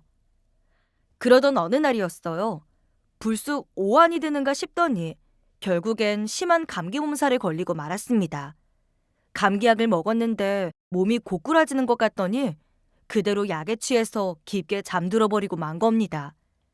그런데 그 사실을 모르던 자식들이 제게 전화를 걸어왔고 긴 신호음에도 약에 취해 잠든 저는 쉽사리 몸을 일으킬 수가 없었어요. 그래서 결국 전화를 못 받게 되었는데 아무리 전화 연결을 해도 되지 않자 깜짝 놀랐던 자식들 세 놈이 헐레벌떡 집으로 달려왔더라고요. 이내 겨우 정신을 차린 제 눈앞에서 새 놈은 이렇게 말했습니다. 아니 엄마, 깜짝 놀랐잖아. 몸이 안 좋으셨으면 저희 중 누구에게라도 말씀을 하셨어야죠. 아버지 돌아가신 지 얼마 되지도 않았는데 엄마도 잘못되는 줄 알고 얼마나 놀랐는 줄 아세요? 그래, 엄마가 이번 일은 잘못한 거야. 우리 삼남매가 진짜 얼마나 놀랐는지 모른다니까. 이제 아버지도 안 계신데 엄마마저 없으면 우리 삼남매 어디 의지 하나 할 데 없는 신세가 되잖아요. 다 큰 자식들이 엄마 타령을 하고 있는 소리를 듣고 있으니 헛웃음이 나오더라고요. 그래도 엄마를 챙기는 애들의 마음에 흐뭇했습니다. 그래서 저는 건강을 챙기면서 이 새 녀석들 곁에서 오래 버텨줘야겠다고 생각했네요. 그렇게 전 남편을 잃은 아픔에서 벗어나 예전 일상을 찾았고 운영하고 있던 분식집도 정말 잘 되었습니다. 말 그대로 문전성시가 따로 없었습니다. 작은 가게에 손님들이 물밀듯이 밀려들었지만 오랫동안 합을 맞춰온 아줌마들이 있었기에 큰 어려움 없이 잘 돌아갔죠. 처음에는 떡볶이랑 어묵만 팔았는데 매콤한 맛을 달래줄 식혜도 팔기 시작했더니만 정말 불티나게 팔리더라고요. 나중에는 동네 명물 맛집이라는 소문이 날 정도였습니다. 그러던 어느 주말이었어요. 큰 며느리와 딸아이가 저희 분식집을 찾아온 날이었습니다.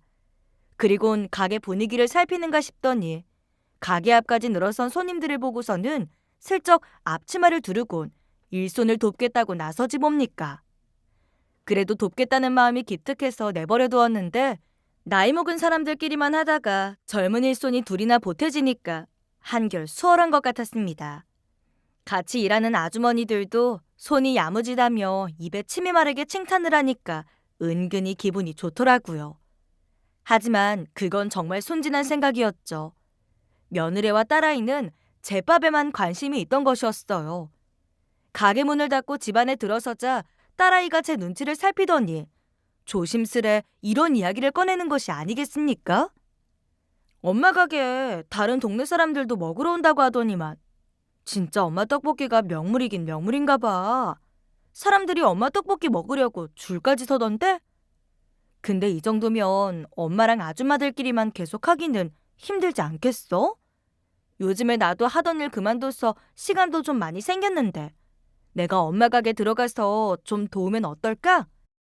이참에 엄마도 좀 쉬고 마침 세연이도 돌 수 있다고 하니까 엄마는 우리한테 가게 맡기고 좀 쉬셔. 응?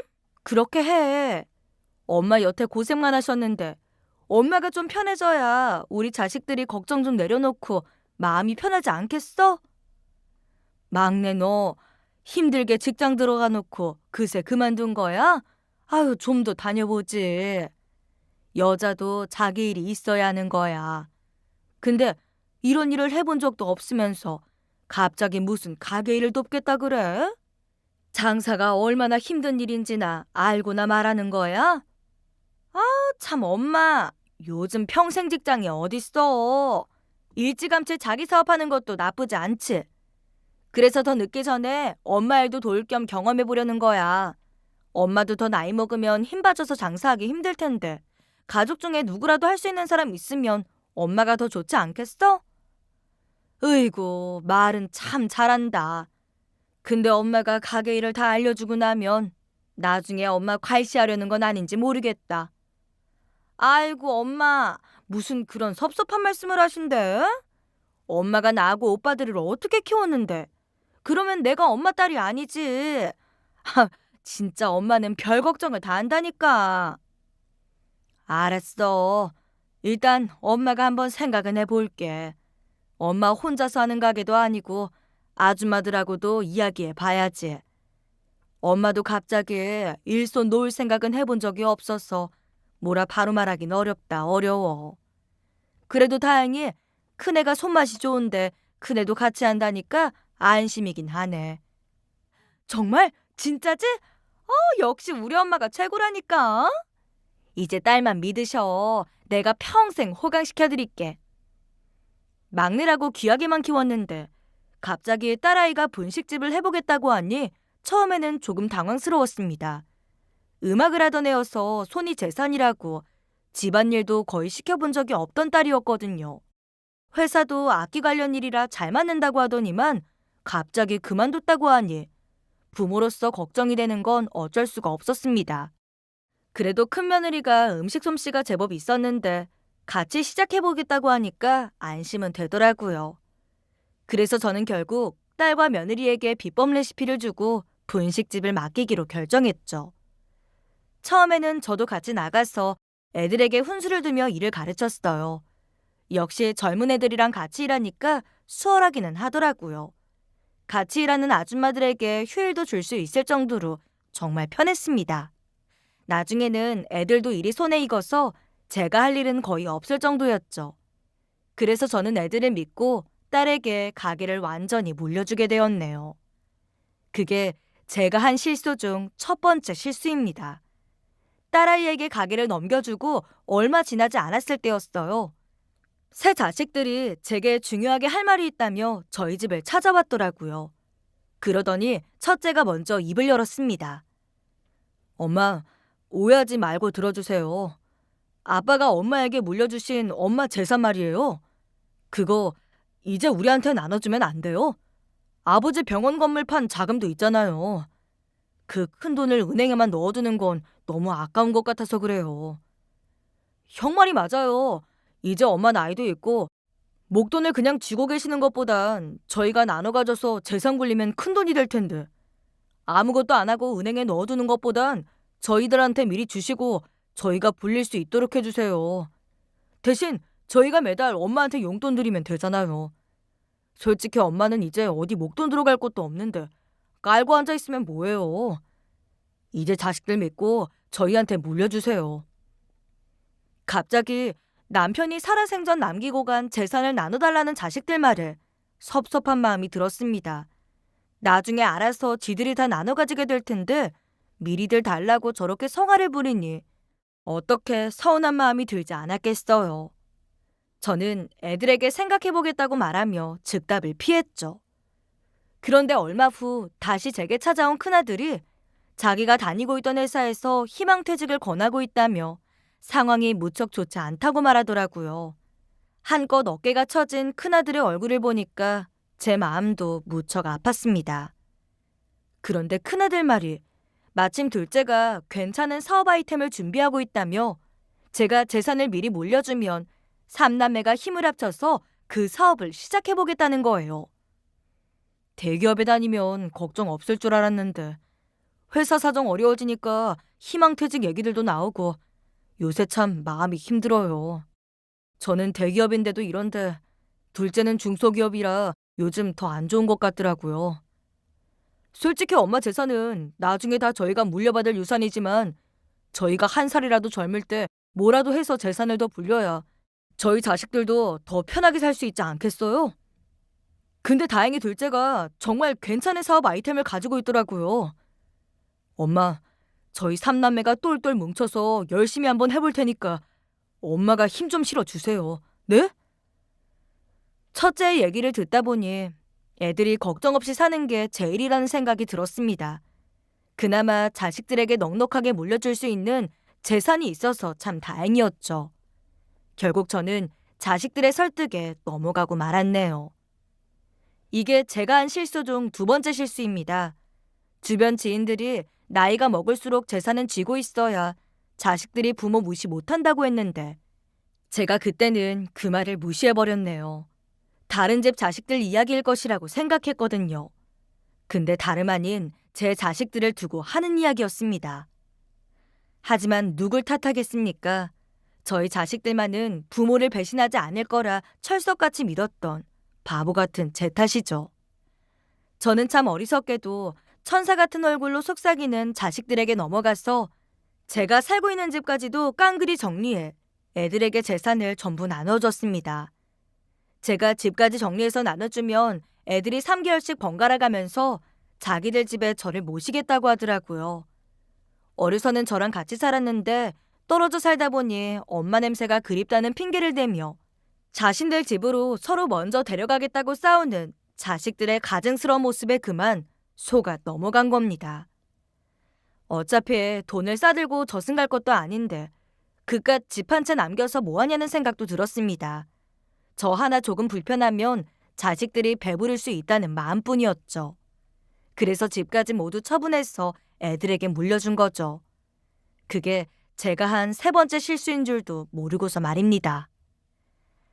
처음에는 자식들 모두 저를 극진히 모시며 잘해주었어요. 그래서 제가 의심할 여지가 없었죠. 한 곳에 털을 못 잡고 철새처럼 옮겨 다녀야 한다는 불편함은 있었지만 그래도 오랜만에 자식들과 살면서 좋기도 했습니다. 그러나 그 생각은 얼마 지나지 않아서 바뀌게 되었고 전 아주 땅을 치고 후회하게 되었습니다. 그제서야 사람들이 제게 충고했던 말들이 떠오르더군요. 어느 날부턴가 이상하게 속이 더부룩하고 가슴이 답답한 것이 소화가 잘 안 되는 것 같았습니다. 그렇다고 음식을 많이 먹지도 않았는데 말이에요. 때문에 동네 내과에서 진료를 받는데 아무래도 큰 병원에서 검사를 받아보는 게 좋겠다고 하는 겁니다. 그때까지만 해도 제가 그런 충격적인 사실을 마주할 줄은 정말 몰랐습니다. 종합병원에서 정밀검사를 한 결과 세상에 제가 위암 말기라고 하는 겁니다. 그 말을 듣는 순간 하늘이 노랗고 정신이 아득해졌습니다. 이제야 자식들하고 함께 살면서 같이 잘 지내고 있는데 제 명이 얼마 남지 않았다는 사실이 참 한탄스럽더군요. 하지만 제 운명이 그렇고 제 팔자가 그렇다는데 어쩌겠습니까? 제가 위안 삼을 수 있는 건 그래도 부모로서 애들이 먹고 살 만한 재산을 남겨주었다는 것이었죠. 평생을 노력하며 살았고 이제 좀 살만해지나 싶었는데 몹쓸 병에 걸려서 명대로 살지도 못하다니. 억울하고 원통했지만 도리가 없었어요. 이젠 그저 큰애, 작은애 막내딸, 새 자식들 집에 머물며 좋은 추억이나 만들고 떠나야겠다고 생각했습니다. 처음엔 자식들도 제가 암이라는 소식에 안타까워하는 것 같았어요. 다들 침울한 표정이었고 저한테 힘을 내라는 응원의 말도 아낌없이 해주었습니다. 아이고, 우리 어머니 불쌍해서 어떡해. 아버지도 갑자기 떠나시더니 우리 엄마마저 이 꼴이 났으니 어떡하면 좋으냐고. 에이 형, 아직 엄마가 돌아가신 것도 아닌데 웬 청승이야. 요즘은 의료기술이 발달해서 말기도 치료하는 경우가 있다고 하더라고. 그러니까 경거망동하지 말고 병원이나 잘 모시고 다녀보자. 그래도 제 앞에서 제 걱정을 해주는 자식들이 고마웠어요. 이래서 어찌됐든 자식들이 많아야 좋은 건가 싶었습니다. 제가 잠이 든 줄 알고 애들끼리 소곤소곤 나누던 대화를 듣기 전까진 그렇게 철석같이 믿었죠.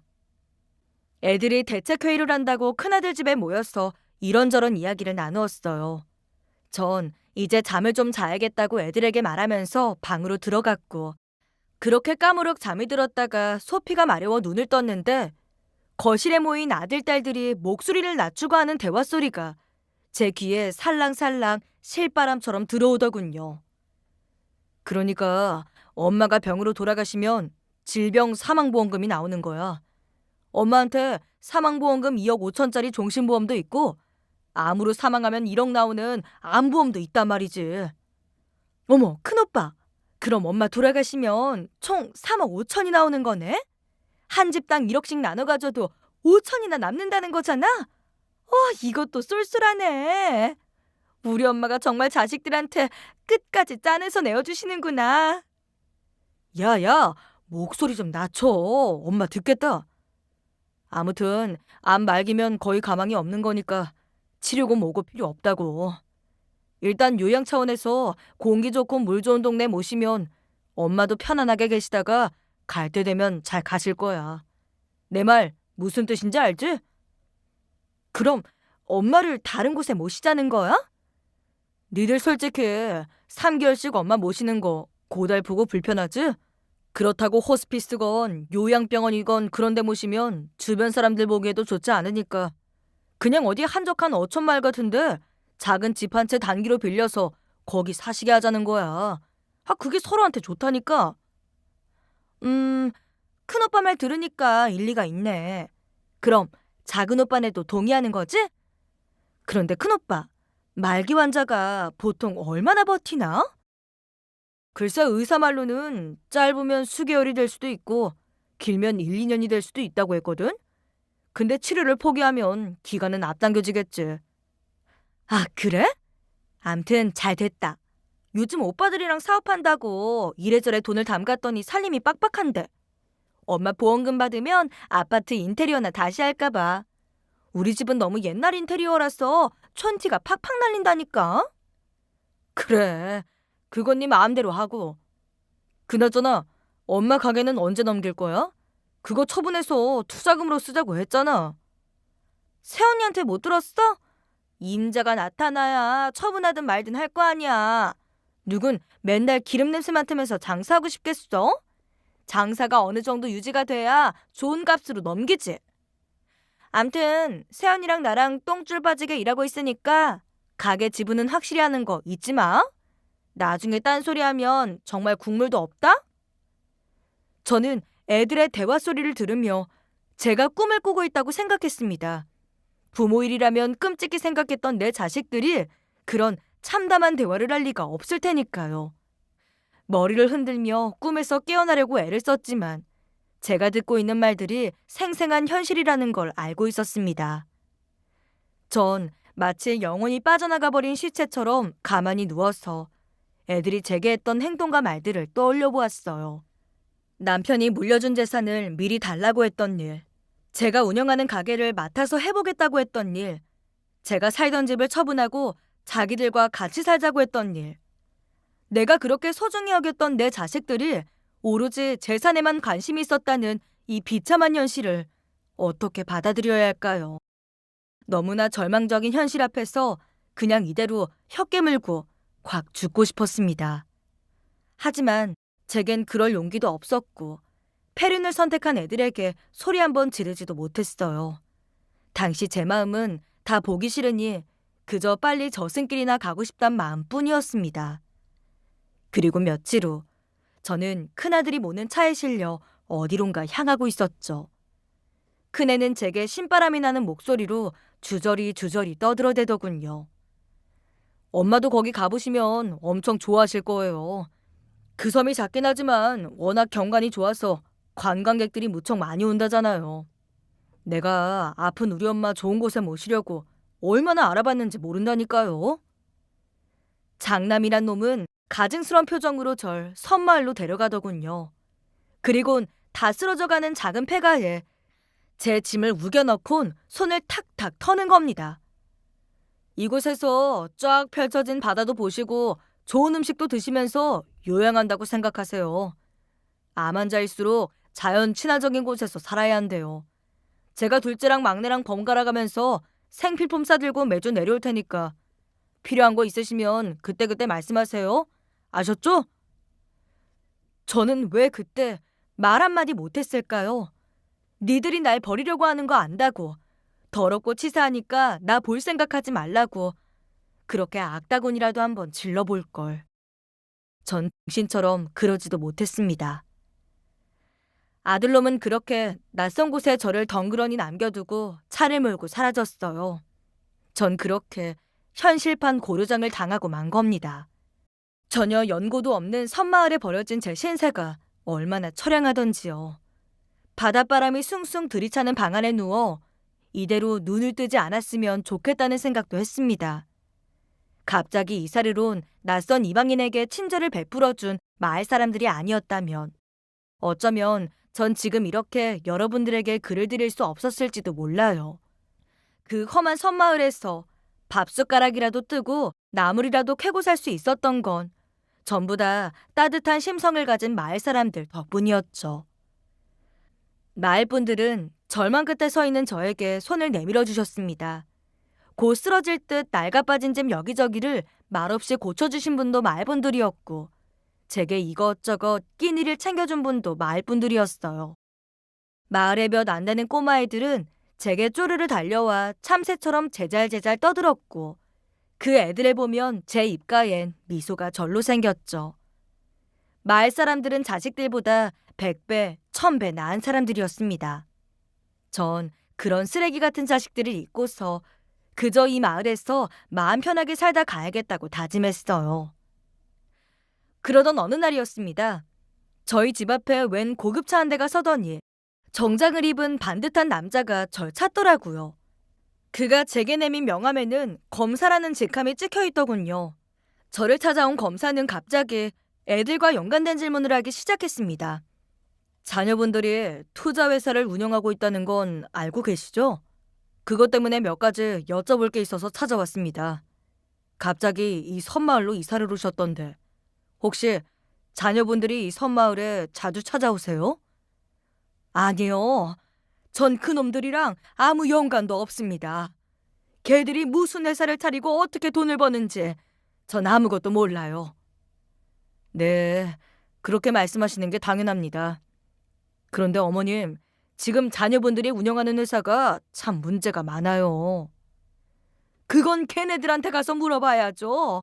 왜 저한테 오셔서 그런 걸 묻는 건데요? 평생 서울에서 살던 어머님이 갑자기 이런 섬마을로 이사를 온 게 참 이상하고 부자연스러운 일이잖아요.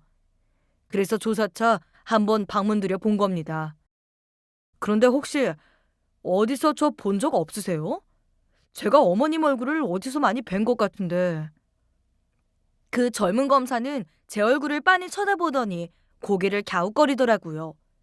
저는 자식놈들이 대체 무슨 짓을 하고 다니길래 검사까지 찾아오게 만드는 건지 자식이 아니라 원수가 따로 없다는 생각만 하고 있었죠. 그런데 갑자기 그 검사가 손뼉을 치며 제게 이러는 게 아니겠습니까? 아, 혹시 분식집 하던 사모님 아니세요? 사모님, 저 기억 안 나세요? 저 사모님한테 매일 밥 얻어먹었던 김규식 학생입니다. 김규식이요. 응? 김규식이요? 하, 그 뿔대 안경 끼고 빼빼 말랐던 대학생 김규식? 네가 정말 김규식이 맞니? 아니, 근데 어떻게 이렇게 많이 변했어? 규식이 네가 검사가 됐냐? 아이고, 잘했다, 잘했어. 제가 분식집을 연 지 얼마 안 됐을 때였습니다. 매일같이 제 가게를 지나던 학생 하나가 있었는데 수중에 돈이 없는지 항상 500원짜리 오뎅 한 꼬치만 사 먹던 학생이었죠.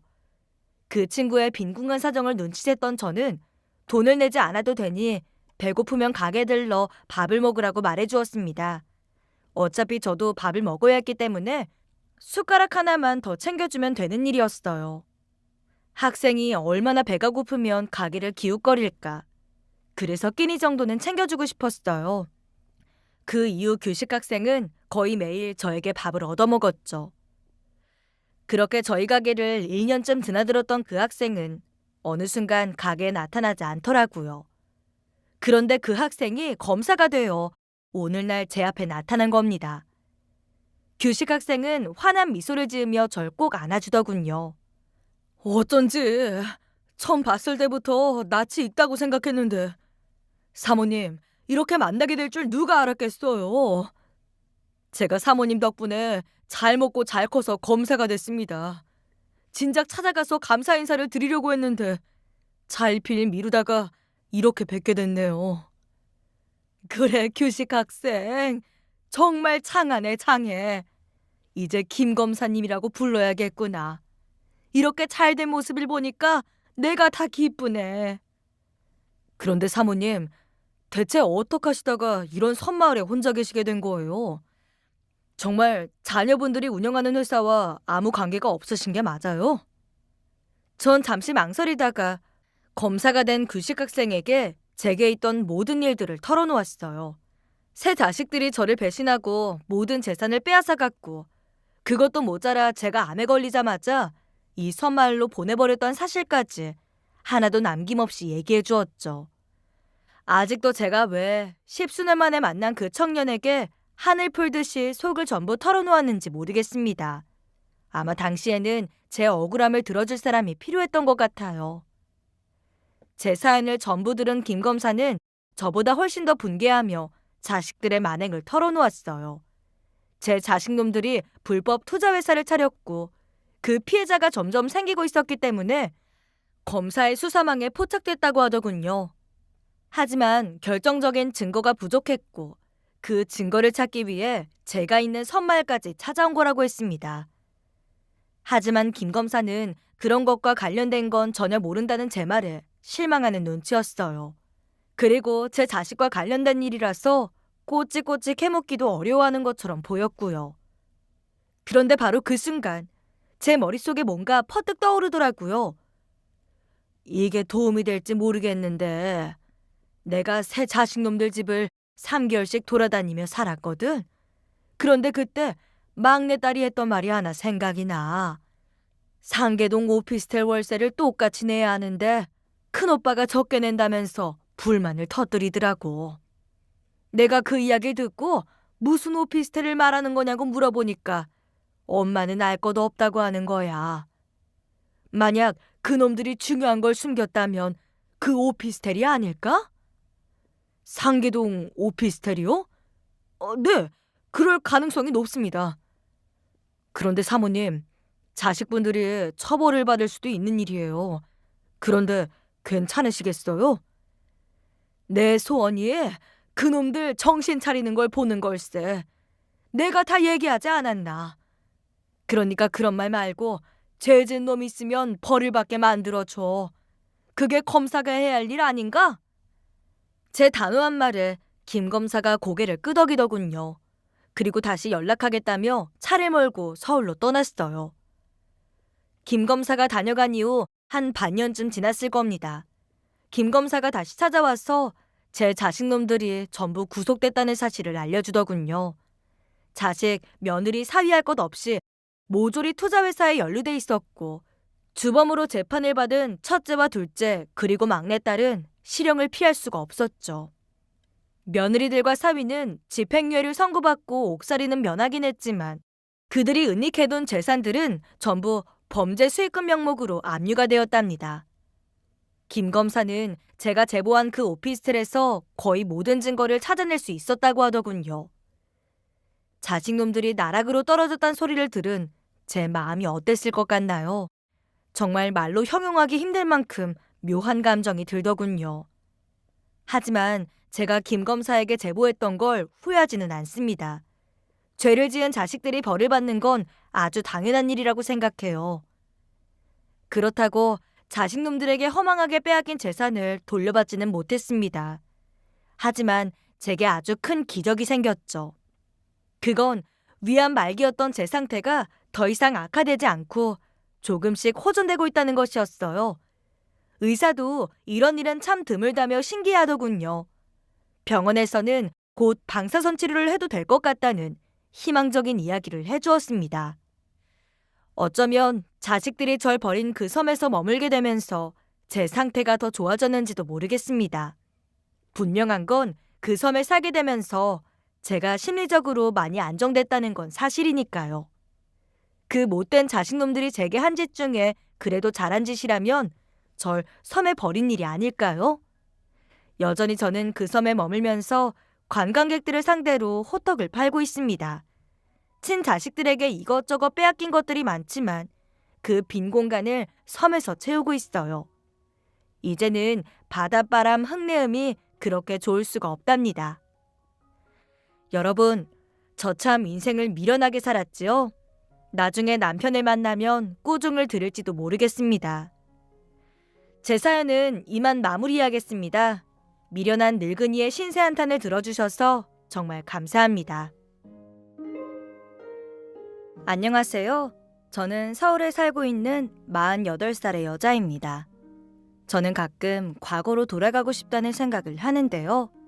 과거로 돌아갈 수 있는 기회가 주어진다면 꼭 되돌리고 싶은 일이 있거든요.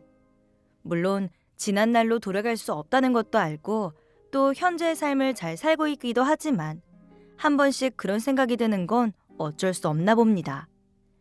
그런데 대체 어떤 일을 겪었기에 시간까지 돌리고 싶은지 궁금하시죠? 그래서 이번에 제 인생에서 지우고 싶은 인연에 대해 썰만 방송에서 이야기해볼까 해요. 잘 들어주셨으면 좋겠네요. 저는 어렸을 때부터 홀어머니 밑에서 자랐어요. 날 때부터 아버지가 없었던 건 아니지만 사실 무늬만 아빠였죠. 제가 태어난 이후부터 아빠가 외도를 하셨다고 알고 있어요. 그러니 홀어머니 밑에서 자란 자식들이랑 다를 바가 없었습니다. 그러던 아빠는 제가 10살 때 돌아가셨어요. 그렇지만 아빠가 돌아가신 건 크게 슬프지 않았어요. 그것보다 어린 저에겐 엄마가 우는 게 더 큰일이었거든요. 엄마는 아주 가끔 구석에서 눈물을 흘리셨던 적이 있습니다. 당시 엄마의 눈물을 보는 게 참 마음 아프고 힘들었습니다. 그러다 하루는 학교가 일찍 끝나 엄마가 일하는 시장에 갔었는데 엄마가 옆 노점상 아줌마와 싸우고 계시는 거예요. 그 아줌마가 우리 엄마한테 막 달려들면서 남편도 없는 팔자 사나운년이라며 욕을 하셨죠. 그 말을 듣고 충격받았던 엄마 표정을 봤어요. 그 후 저를 발견한 엄마는 아무 일도 아니라며 저를 토닥여 주셨지만 집에 와서도 내내 아무 말씀도 하지 않으셨어요. 그리고 그날 밤 자다 깬 순간 방 안 구석에서 흐느껴오는 엄마를 발견했습니다. 엄마 왜 그래? 엄마 지금 우는 거야? 아, 우리 딸 일어났어? 왜 더 안 자고? 엄마 소리에 깬 거야? 아니야, 그건 아니고 그냥 나도 모르게 눈이 떠졌어. 근데 엄마 왜 울어? 아까 낮에 시장에서 아줌마랑 싸운 것 때문에 그래? 그 아줌마가 엄마한테 남편도 없는 팔자 사나운년이라고 해서? 은영이, 네가 그걸 어떻게 알아?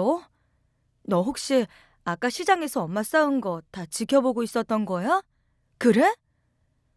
실은 엄마한테 갔었는데 엄마가 그 아줌마랑 막 싸우고 있었잖아. 근데 내가 갔을 때 그 아줌마가 딱 그런 말을 해가지고.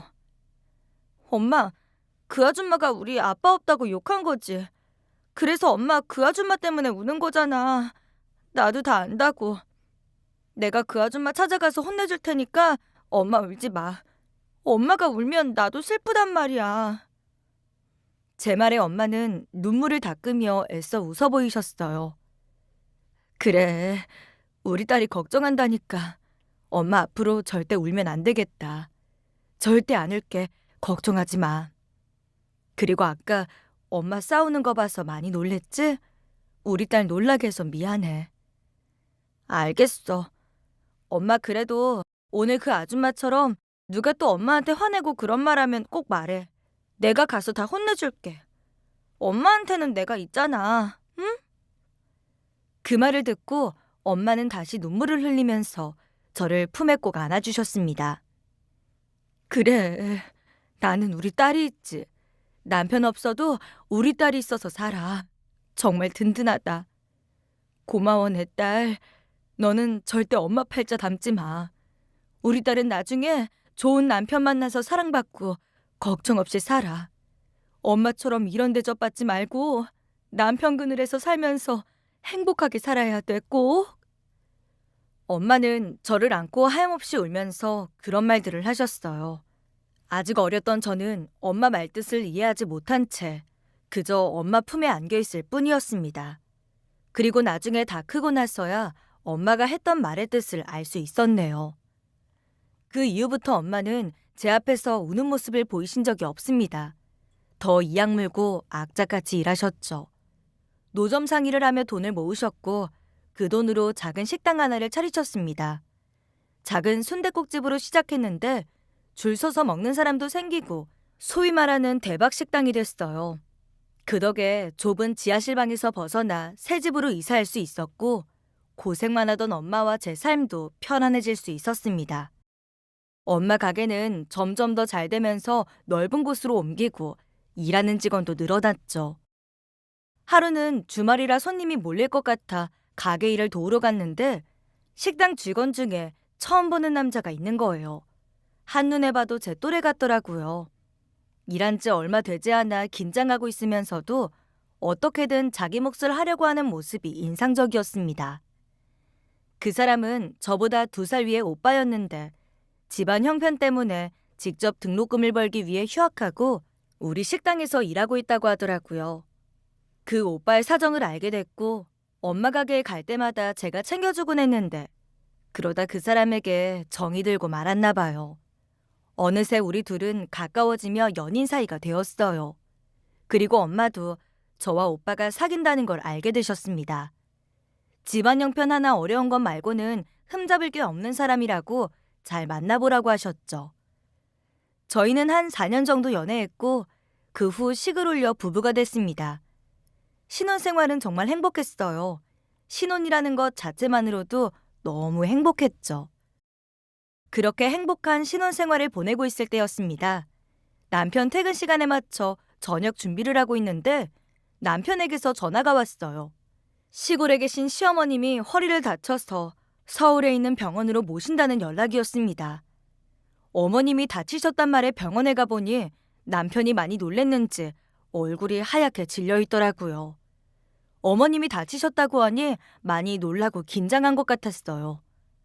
그래도 검사 결과 어머님 상태가 심각한 건 아니라 조금은 마음을 놓을 수 있었습니다. 그럼에도 남편 표정은 계속 어두워 보였어요. 이유를 물어보니 앞으로도 엄마가 또 아프실 수도 있는데 혼자 사시다 큰일이 날까봐 걱정된다고 하더군요.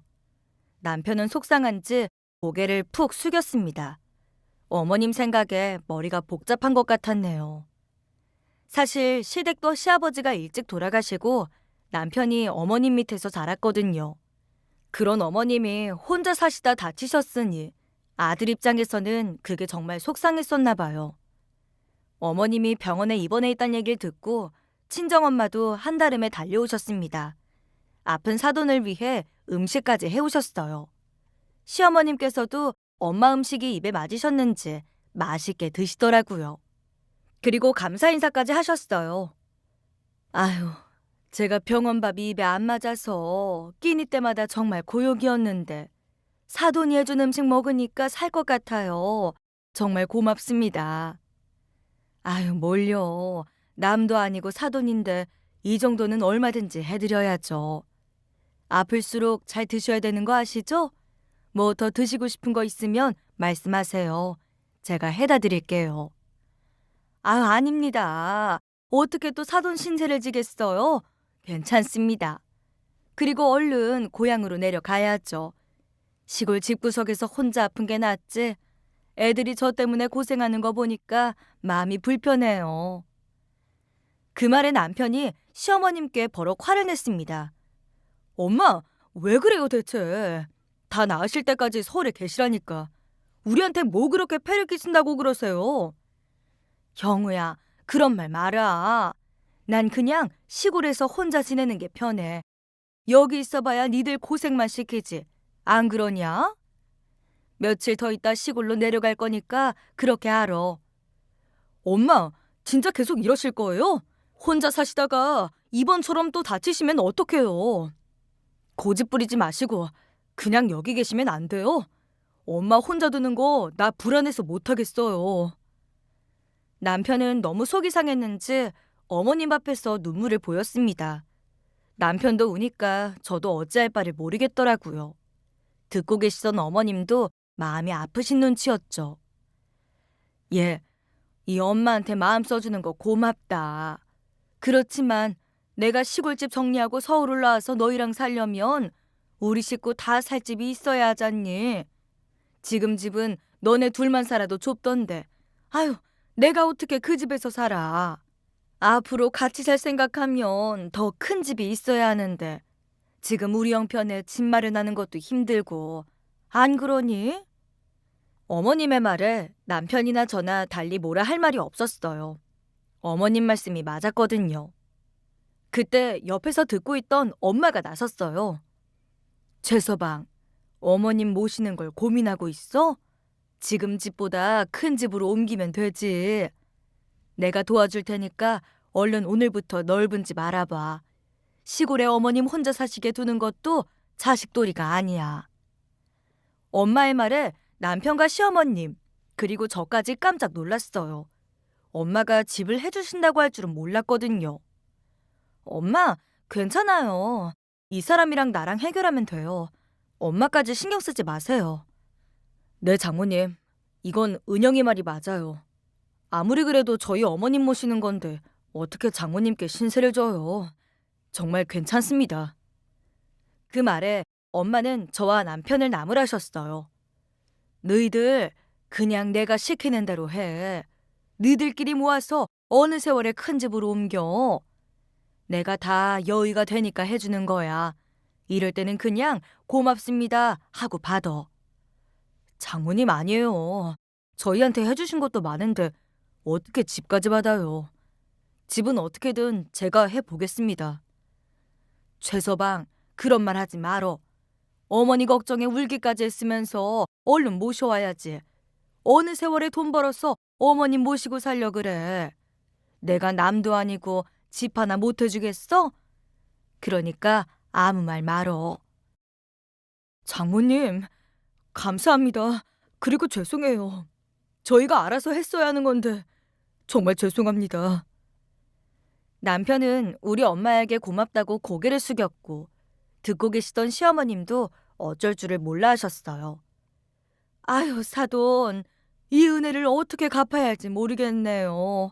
저랑 우리 아들 위해서 집까지 해준다고 하시고 아유, 고마워서 어쩐대요? 아유, 사부인, 그런 말씀 마세요. 우리가 남도 아니고 제가 이 정도도 못 해드리겠어요? 사실 저도 사부인 혼자 시골에서 사시는 거 마음에 걸렸어요. 저야 애들이 가까이 살지만 사부인은 멀리 사시니 찾아뵙기도 쉽지 않으니까요. 근데 앞으로 한 집 살면 애들이나 사부인이나 마음도 더 편할 거고. 그러니까 괜히 저한테 신세진다 생각 마시고 몸조리 잘하세요. 그래야 건강하게 이사하시죠. 그리고 엄마는 정말 남편과 시어머님을 위해 큰 집을 얻어주셨습니다. 남편과 제가 죄송해하니까 본인은 괜찮다고 어머님 모시고 잘 살라고 우리 마음을 편하게 해주셨어요.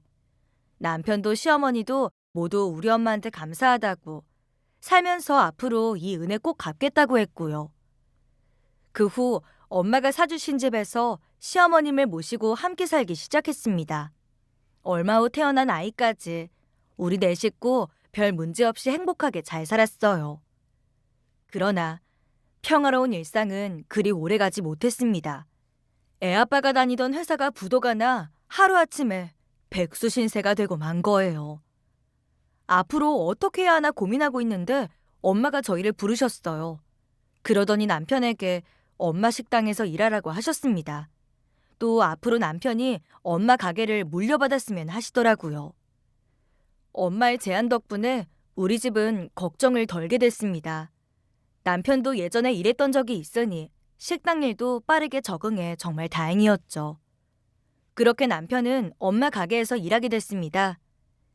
처음엔 열심히 다니더니 시간이 흐르고 점점 가게 일을 배우는데 흥미가 떨어진 듯 보이더군요. 그래서 제 속을 타들어가게 만들었어요. 그러더니 한 번은 비싼 골프채를 사가지고 온 거예요. 딱 봐도 몇백은 돼 보이는 거라 어떻게 샀냐고 물으니 그런 것까지 보고해야 되느냐고 제게 화를 내더라고요. 이상한 점이 많았지만 어머니도 계신데 싸우기 싫어서 그날도 그냥 넘어갔던 기억이 납니다. 그러다 며칠 후 남편이 술에 잔뜩 취해 들어왔습니다. 처음엔 그냥 술을 과하게 마신 줄로만 알았어요. 그런데 다음날 식당에 출근해야 하는데 일어나질 않는 거예요. 제가 깨우는데도 이제 다신 장모님 가게 나갈 일이 없다면서 막 소리를 지르더라고요. 뭔가 이상해 엄마한테 무슨 일이냐 여쭤보니 아무 말씀도 안 하시는 겁니다. 그래서 엄마 가게에서 일하는 직원에게 전화해 물어봤다가 일이 터졌다는 걸 알게 되었습니다. 남편이 엄마 대신 가게 일을 하면서 몰래 식당 돈을 빼돌리고 어제는 기어코 손님과 싸움까지 했다고 합니다. 이 사실을 안 엄마가 남편을 식당에서 해고한 거고요. 식당 직원으로부터 남편의 만행을 전해 듣는데 평소 성실했던 사람이 왜 그런 행동을 했는지 믿을 수 없었어요. 그래서 급하게 자는 남편을 깨웠습니다. 여보 빨리 일어나봐. 지금 자고 있을 때야? 얼른 일어나라고. 아, 왜 무슨 일인데? 아, 왜 자는 사람을 깨워? 당신 엄마 가게에서 잘렸다며? 이게 어떻게 된 일이야? 당신 가게 돈에 손대고 손님하고 싸웠다는 게 사실이야? 그게 진짜냐고. 너 어디서 들었어? 장모님이 그러시대? 참나. 비밀 지켜주신다고 하셨으면서 본인이 먼저 말하셨네. 넘겨짚지 마. 엄마한테 들은 거 아니고 주방장 아저씨가 말해준 거니까. 대체 어떻게 된 거야? 내가 들은 게 다 사실이야? 당신 진짜 엄마 가게에서 쫓겨난 거 맞아? 빨리 대답 좀 해봐. 그래, 네가 들은 거 다 맞아. 장모님이 나 이제 가게 나오지 말라신다. 다 사실이라고? 아니, 어째길래 엄마한테 쫓겨나기까지 해? 아니, 그것보다 당신이 어떻게 엄마 가게 돈에 손을 대?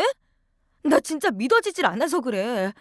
당신처럼 성실한 사람이 왜 그랬어? 야, 그래. 솔직히 손님하고 싸운 건 나도 잘못했다고 쳐. 근데 가게 돈 좀 썼다고 어떻게 그렇게 나무라시냐? 나 식당 직원들 다 보는 앞에서 얼마나 개망신당했는지 몰라. 살다 보면 그깟 돈 좀 쓸 수 있는 거지. 뭘 그런 걸 가지고 그러시는지. 당신 제정신이야? 그깟 돈이라니. 아무리 당신한테 물려주실 식당이라고 해도 가게 돈에 손대는 건 아니지. 근데 가게 돈을 어디다 썼어? 당신 뭐 돈 들어갈 데 있었어? 아니면 혹시 그때 그 골프채 사느라 그런 거야? 그래, 필요해서 좀 샀다. 앞으로 골프 배울 건데 그 정도는 사도 되잖아. 그리고 나보고 가게 운영해보라고 하셨으면 장모님께서 손 떼셔야 되는 거 아니야? 나한테 가게 일하라고 하시면서 정상까지 참견하시면 어떡해? 이왕 맡기실 거면 그냥 다 맡기셨어야지. 그래서 지금 당신이 잘린 게 우리 엄마 잘못이라는 거야? 엄마한테 말도 없이 돈 쓴 자기 잘못이지. 그리고 가게 일 배워보라는 게 매출에 손대라는 말이 아니잖아. 이번엔 당신이 잘못했어. 얼른 가서 잘못했다고 말씀드려. 야, 나도 잘못했다고 봐달라고 말씀드렸어. 근데 장모님이 돈에 손댄 건 못 참으시겠단다. 근데 어떡해. 그만두는 수밖에 없는 거지. 이미 다 결론 난 일이니까 소란 떨 거 없어. 이런 일로 깨우지도 마, 시끄럽게. 당신 진짜 제정신이야? 엄마가 나오지 말랬다고 이렇게 집에 있는 게 말이 돼? 받아주실 때까지 가서 잘못했다고 용서 구해야지. 얼른 엄마한테 가자. 다시는 이런 일 없을 거라고 말씀드리고, 어? 그때였습니다. 어머님이 방문을 열고 들어오셨어요. 저희가 아침부터 큰 소리를 내니 싸우는 줄 알고 놀라셨던 모양입니다. 들어오셔서 상황을 들으셨는데 어머님 표정이 갑자기 싹 바뀌시더라고요. 그러더니 저희한테 당장 나오라고 사돈 가게에 가봐야겠다고 하셨어요. 식당에 들어서자마자 어머님은 우리 엄마를 큰 소리로 부르기 시작했습니다. 사돈! 사돈! 아유, 빨리 좀 나와 보세요. 시어머님의 목소리에 주방 안에 있던 엄마가 깜짝 놀라 나오셨어요. 어머나, 사돈 어쩐 일이세요? 우리 은영이랑 최소방이랑 식사하러 나오신 거예요? 아니요. 내가 밥 먹으려고 나온 게 아니라 하도 기가 막혀서 왔습니다. 아니 사돈, 어떻게 그럴 수가 있습니까? 우리 형우한테 얘기 다 들었습니다. 우리 애 가게에서 자르셨다면서요? 앞으로 가게 나오지 말라고 하셨다면서요. 네, 그랬습니다. 그런데 사돈, 제가 왜 그랬는지도 들으셨어요? 저도 그러고 싶진 않았는데 도저히 눈 감아줄 수가 없는 잘못이라서요. 엄마의 말에 시어머님은 더 화가 나신 듯 했습니다. 막 언성을 높이시면서 삿대질을 하시는 거예요. 네, 들었습니다. 아, 근데 아무리 그래도 그렇지 어떻게 사위를 가게에서 내쫓습니까? 여기 일하는 직원들이 뭐라고 생각하겠어요? 그리고 가게를 맡긴다고 했으면 돈 문제도 알아서 하게 두는 거지. 그 몇 푼 썼다고 사람을 이렇게 내쫓아요? 이러려고 우리 형부한테 식당 물려준다고 했어요? 이딴 식당 물려받을 거라고 내 아들이 어디 회사 취직도 안 했는데. 저기 사돈, 제 말 좀 들어보세요. 최서방이 돈을 얼마나 빼갔는 줄 아세요? 자그마치 몇백을 손댔습니다. 그걸로 골프채를 샀대요. 그랬다는데 어떻게 그냥 넘어가겠습니까? 사실 최서방 믿고 가게 맡긴 건데 저도 실망이 큽니다. 아무리 그래도 이러는 거 아니죠. 그럼 알아듣게 타이르고 혼을 내면 되는 거지. 잘 다니는 사람 일자리까지 뺐습니까? 그리고 고작 몇 배 가지고 지금 이러시는 거예요? 난 또 우리 아들이 몇 천은 썼다는 줄 알았잖아요. 얼마 되지도 않는 돈 가지고 정말 너무하시네. 애가 오죽하면 그랬겠어요. 솔직히 사돈이 월급만 많이 줬어 봐요. 애가 가게 돈을 몰래 썼겠어요? 보나마나 사위라고 쥐꼬리만큼 돈 주면서 부려먹었겠지. 얘가 얼마나 돈이 없으면 그런 짓까지 했겠어요. 시어머님은 화가 나셨는지 엄마에게 막 퍼부어대셨습니다. 어머님이 막 화를 내시니까 엄마도 크게 당황하신 눈치였어요. 그래서 저라도 나서야겠다 싶었죠. 어머님 진정하세요. 저희 엄마가 일부러 그러신 것도 아니고 유진이 아빠가 잘못한 일이잖아요. 엄마도 유진 아빠 일 때문에 많이 속상해하셨을 거예요. 그러니까 너무 화내지만 마시고. 너 지금 너희 엄마 편드는 거냐? 넌 네 남편이 식당에서 잘렸다는데 화도 안 나? 그래, 너희 어머님 결정이니 넌 화나는 것도 없겠지. 아무리 팔은 안으로 굽는다지만 너도 너무한 거 아니니? 네 남편이 이런 대접을 받는 게 섭섭하지도 않어? 어머님은 분노의 화살을 되게 돌리셨습니다. 너나 너희 어머니나 한통속이라면서 이제는 제게 화를 쏟아내셨죠. 결국 그 모습을 보다 못한 엄마가 나섰어요. 사돈 미안합니다. 내가 생각이 짧았습니다. 사과드릴게요. 저는 성실한 우리 사위가 그런 일을 했다는 게 너무 속상해서 그랬어요. 그리고 내가 우리 최서방을 얼마나 아끼는데 함부로 대접하겠습니까? 그건 사돈 오해세요. 그러니 이번 일 마음에 담아두지 마시고 푸세요. 제가 죄송합니다. 엄마가 연신 사과하자 그제야 어머님의 마음이 풀리시는 듯 했습니다. 엄마가 고개 숙여 사과하며 그 일은 그렇게 마무리될 수 있었죠. 그러다 하루는 애아빠가 술을 마시고 늦게 들어온 날이 있었어요. 왜 늦었냐 물으니까 본인이 장모님을 위해서 뭘 좀 알아봤다고 하더라고요. 그리고는 다음날 저를 데리고 엄마를 찾아갔습니다. 가서는 프랜차이즈 사업을 해보라며 엄마를 설득했어요. 본인이 장모님을 위해서 같이 동업할 사업가까지 다 알아뒀다면서요. 사위의 오랜 설득에 엄마는 프랜차이즈 사업을 하기로 결정하셨습니다. 그동안 다른 제안은 거절해왔는데 아무래도 가게에서 해고했던 미안함이 남아있어서 사위 말을 들어주셨던 것 같아요. 남편도 엄마 가게에서 그렇게 쫓겨나듯 나온 게 마음에 걸렸나 봐요. 자기도 뭔가 도움이 된다는 걸 장모님께 보여드리고 싶은 마음에 동업할 사람을 알아봤답니다. 그 말을 듣는데 그래도 이 사람이 처가에 신경 써주는 것 같아 참 고마웠죠. 그런데 어느 날부터 엄마가 이상했습니다. 엄마에게 무슨 일이 있는 것 같아 가게 나갔는데 식당 불은 꺼져 있고 그 안에 엄마 혼자 외로이 앉아 계셨어요. 이내 엄마가 저를 발견하시고는 막 우시더라고요. 그리고 상상도 못했던 이야기를 들었습니다. 엄마가 사기를 당하셨다는 얘기였어요. 남편이 소개해줬던 그 사업가가 엄마 돈을 챙겨 잠적해버린 겁니다. 엄마는 이 일을 어떻게 해결해야 좋을지 모르겠다며 제 앞에서 펑펑 우셨어요. 엄마의 눈물을 보고 그냥 참을 수가 없었죠. 당장 집에 들어가 남편에게 따졌습니다. 본인이 소개해준 사람이 사기꾼이었는데 모른 척 가만히 있는 게 어이가 없어서요. 유진 아빠, 당신 우리 엄마 일 알고 있었지? 근데 왜 나한테 말 안 했어? 아니, 그것보다 당신이 소개해준 사람이 우리 엄마한테 사기를 쳤다는데 어떻게 그렇게 태평해? 그럼 뭘 어떻게 해? 소문난 사기꾼이라 경찰이 잡을 수 있을지 모른다는데 내가 무슨 수로 그 인간을 잡아? 안 그래? 그래도 그렇지.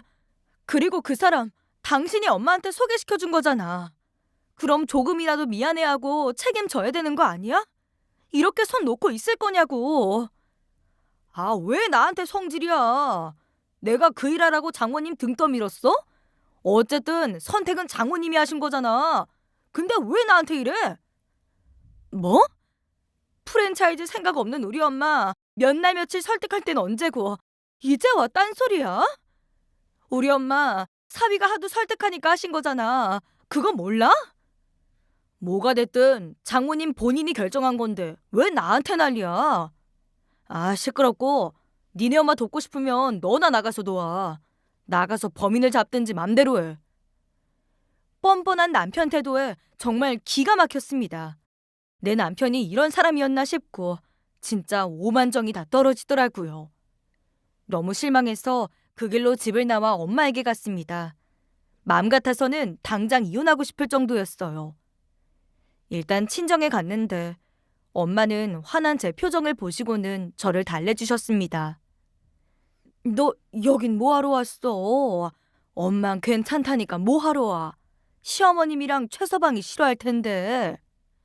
싫어하든지 말든지. 그리고 엄마는 지금 이 상황에 그런 말이 나와요? 난 최서방 미워 죽겠는데. 그래서 최서방이랑 싸우고 나온 거야? 그렇다고 싸우면 안 되지. 엄마 일은 엄마가 알아서 할 테니까 너까지 신경 쓰지 마. 동업하겠다고 결정한 건 나야. 최서방한테 뭐라고 하지 말어라. 엄마는 화도 안 나요? 그 사람이 설득하지만 않았어도 엄마가 그 사기꾼 놈이랑 동업했겠냐고요. 사위가 소개해준 사람이라니까 믿고 한 거지. 그런데도 본인 잘못 아니라고 나오는데 나 그 꼴 더는 못 보겠어요. 그냥 그 사람이랑 갈라설까 봐. 제 말에 엄마는 깜짝 놀라 저를 바라보셨습니다. 너 지금 그게 무슨 말이야? 최서방이랑 이혼이라도 하겠다는 거야?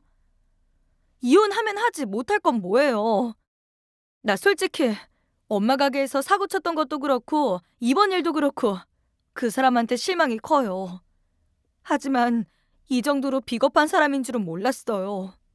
남도 아니고 본인 장모님 일인데 어쩜 그렇게 무심한지.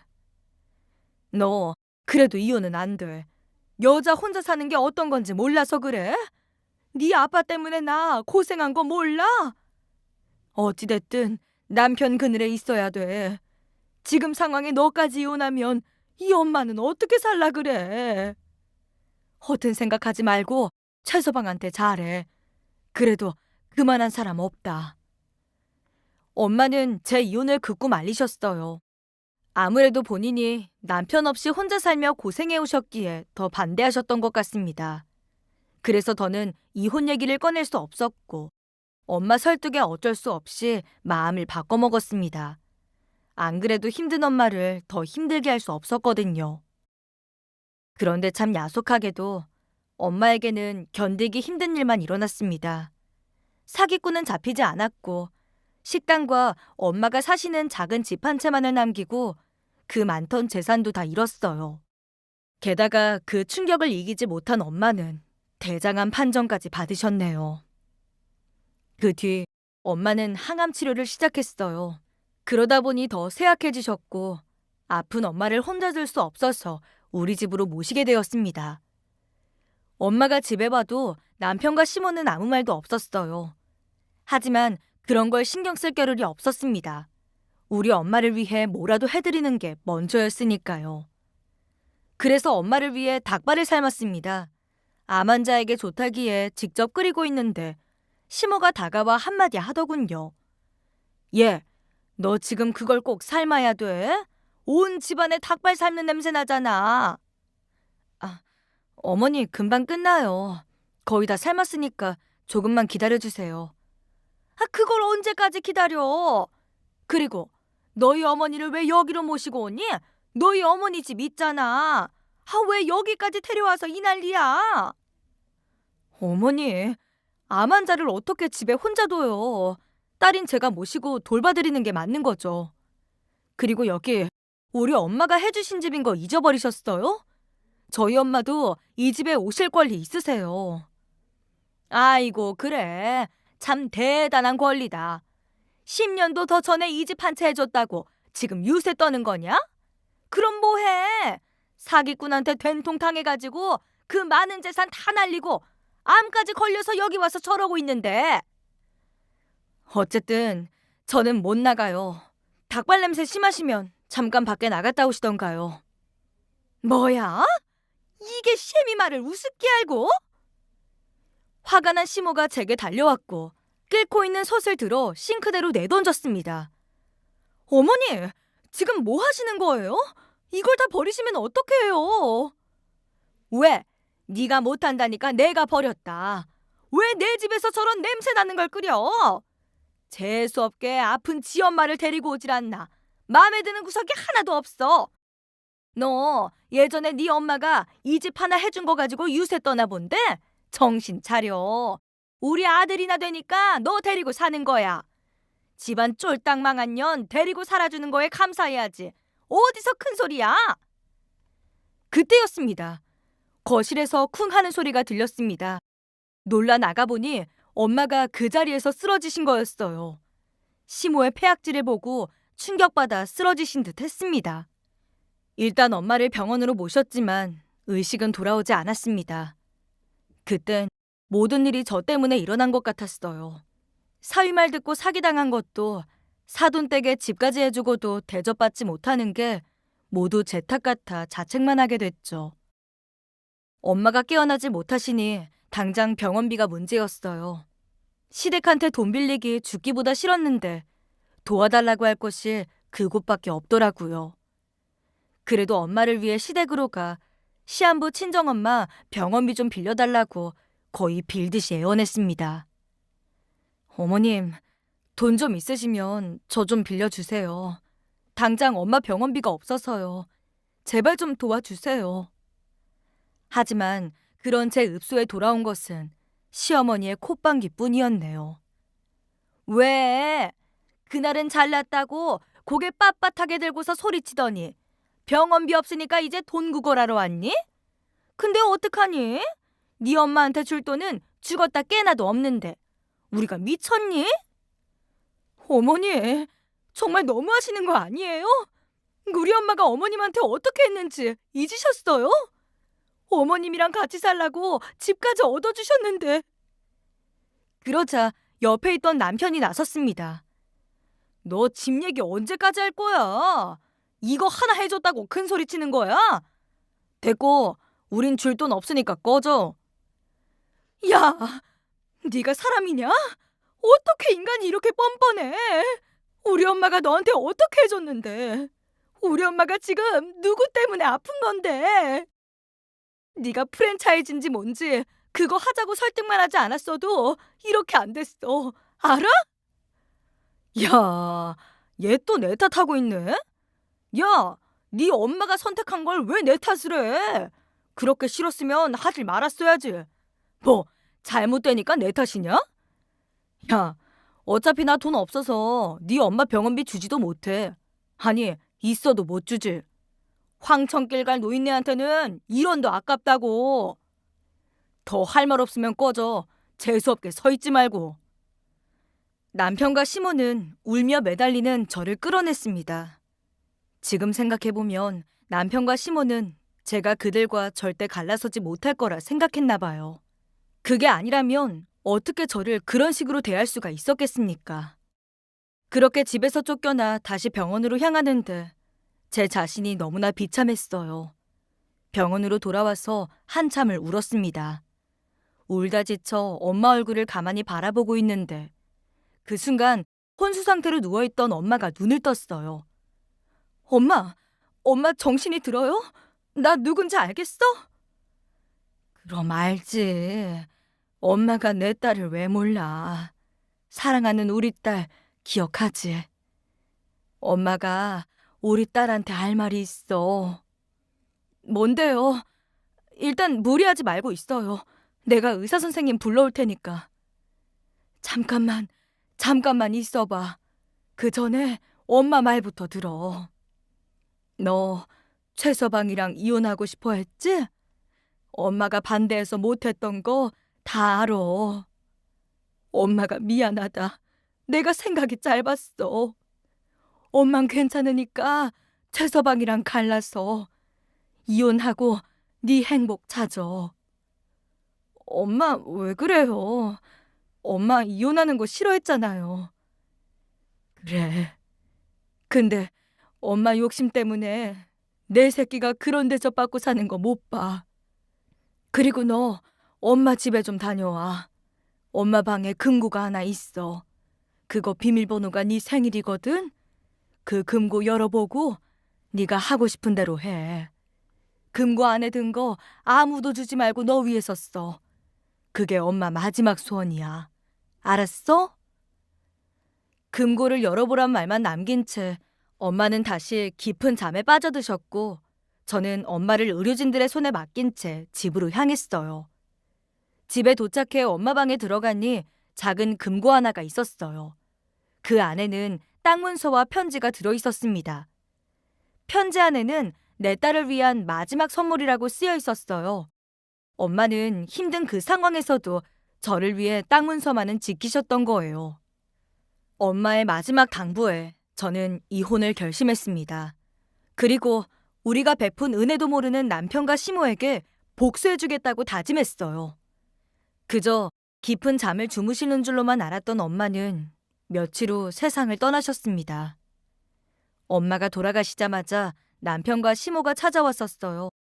엄마 가게가 돈이 되겠다 싶었는지 그걸 팔고 돈은 본인들 달라고 협박까지 하더군요. 그때 더는 안 되겠다 싶어 남편에게 이혼 소장을 보냈어요. 엄마가 돌아가시기 전부터 이혼을 준비해두고 있었거든요. 그래서 일사천리로 이혼을 진행할 수 있었네요. 그랬더니 소장 받고 난리가 났어요. 집안 망한 년 걷어준 은혜 모른다고요. 그 김에 제 명의로 되어 있던 그 집에서도 두 사람을 쫓아냈습니다. 그제야 사태 심각성을 알았는지 두 모자 우리 엄마 화장장까지 쫓아와서는 제게 이러더군요. 여보, 갑자기 왜 이래? 살던 집에서 나가라니. 당신 장난이 너무 심한 거 아니야? 이혼 소장까지는 장난으로 봐주지만 더는 그냥 못 봐줘. 엄마랑 나 집에서 나가라고 한 거 취소해. 아, 얼른!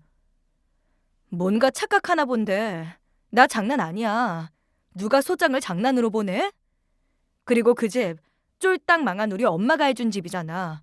우리 엄마 망했다고 재수 없다며. 근데 그 집에서 어떻게 살아? 그러니까 당장 꺼져. 그러자 옆에 있던 시어머니가 나섰어요.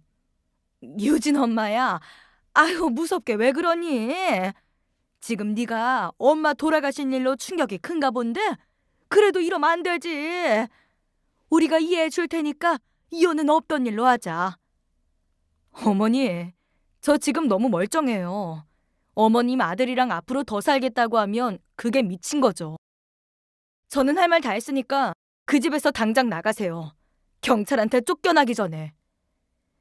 제 말에 두 사람은 갑자기 무릎을 꿇기 시작했습니다. 여보, 내가 잘못했어. 내가 장모님 얼마나 좋아했는지 알잖아. 장모님 병원비 달라고 했을 때 내가 말은 그렇게 했어도 대출이라도 받으려고 했어. 아, 진짜야. 아, 엄마가 말 좀 해봐요. 그럼 이건 우리 형우 말이 맞다. 얘가 병원비 내려고 대출까지 받으려 그랬어.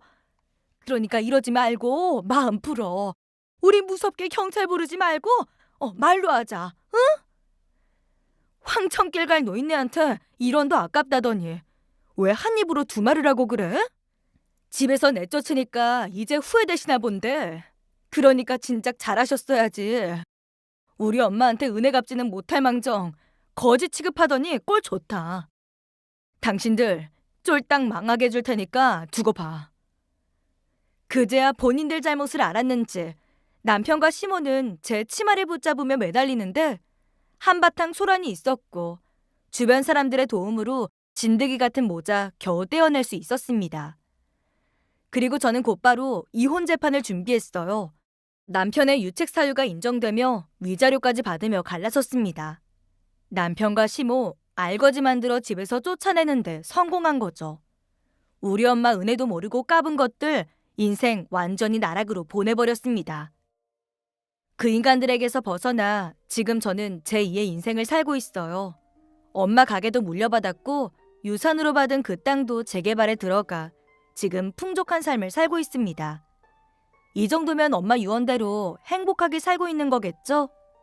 이상하게 엄마가 더 그리워지는 밤이네요. 저는 앞으로도 엄마 유언 잊지 않고 더 행복하게 살 거예요. 제 사연 들어주신 분들도 모두 행복하셨으면 좋겠습니다. 감사합니다.